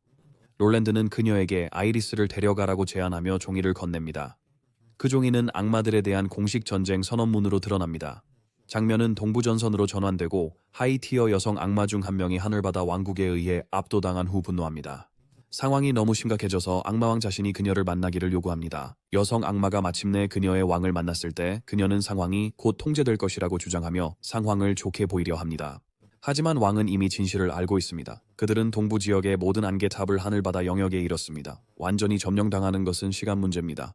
왕은 동부 지역에서 최종 철수를 명령하고 새벽의 땅으로 후퇴합니다. 지금은 인간을 물리치고 유산 조각을 확보하는 데 전념해야 합니다. 하늘바다 영역으로 주의를 돌리기 전 왕은 이미 신이 만든 신의 핵과 융합하여 하나가 되었습니다. 여성 장군은 그의 명령을 받아들입니다. 며칠 후 3명의 스카이나이트 병사들이 전투기를 타고 신이 만든 신 바로 위에 도착합니다. 그들이 떠있는 섬에 도착하자마자 핵폭탄을 투하합니다. 여러 날아다니는 악마들이 폭탄이 떨어지는 걸 보고 공중에서 파괴하려고 급히 달려듭니다. 하지만 스카이나이트들은 핵폭탄이 닿기 전 총알 세례로 그들을 쓸어버립니다. 이 자살 임무 전 경고를 한 기사 단원이 떠올립니다. 이 폭탄들은 엄청난 힘을 지녔고 폭발 시 빛은 살아있는 모든 것을 익힐 만큼 강력합니다. 그들은 폭발 방향에서 최대한 멀리 떨어져 있으라는 지시를 받았습니다. 현재 폭탄이 표면에 닿아 범인의 모든 것을 폭파시킵니다. 파괴되었습니다. 악마의 마지막 비장의 카드가 증발하는 것을 보고 실비는 말을 잃었습니다. 그녀를 더욱 흥분시키는 것은 자살 임무를 수행한 3명의 폭탄범이 임무를 성공적으로 마치고 살아 돌아왔다는 사실입니다. 그녀는 즉시 좋은 소식을 틸리에게 전하러 갑니다. 그 소식을 들은 공주는 학생들이 자랑스럽습니다. 마침내 그들이 악마들을 물리친 것 같습니다. 장면은 꿈의 영역으로 전환되고 그 후 모든 것이 이해되지 않기 시작합니다. 우리는 페이 유한 여사가 롤랜드와 함께 꿈의 세계를 발전시키기 위해 협력하는 모습을 보게 되며 이제 그 꿈의 세계는 크레들과 연결되어 있습니다. 크레들에이 궁금하다면 그것은 고대 데킬라 마녀들이 의식을 업로드하려 만든 클라우드 저장 시스템이에요. 이제 꿈의 세계와 연결되어 모든 마녀들이 들어갈 수 있어요. 꿈의 세계는 더 이상 롤랜드의 마음속에 존재하는 임시 공간이 아닙니다. 그것은 롤랜드가 직접 창조하거나 발견한 현대적인 의식의 영역으로 발전했습니다. 모든 영혼, 기억, 정신적 존재들이 고대와 현대를 막론하고 롤랜드의 통제 아래 하나의 공유된 세계에서 공존할 수 있어요. 그래서 꿈의 저택 중 하나에서 나이팅게일과 안나가 다시 함께 있는 모습을 볼 수 있는 거죠. 이것으로 우리의 여정이 끝났어요. 결말이 좀 급하게 느껴지네요. 이게 제가 모은 모든 조각들이고 솔직히 저도 무슨 일이 일어났는지 완전히 이해하지는 못했어요. 네, 끝까지 함께 해주신 모든 분들께 감사드려요. 이 이야기를 전하는 것이 정말 즐거웠고 여러분도 읽는 것을 즐기셨길 바랍니다.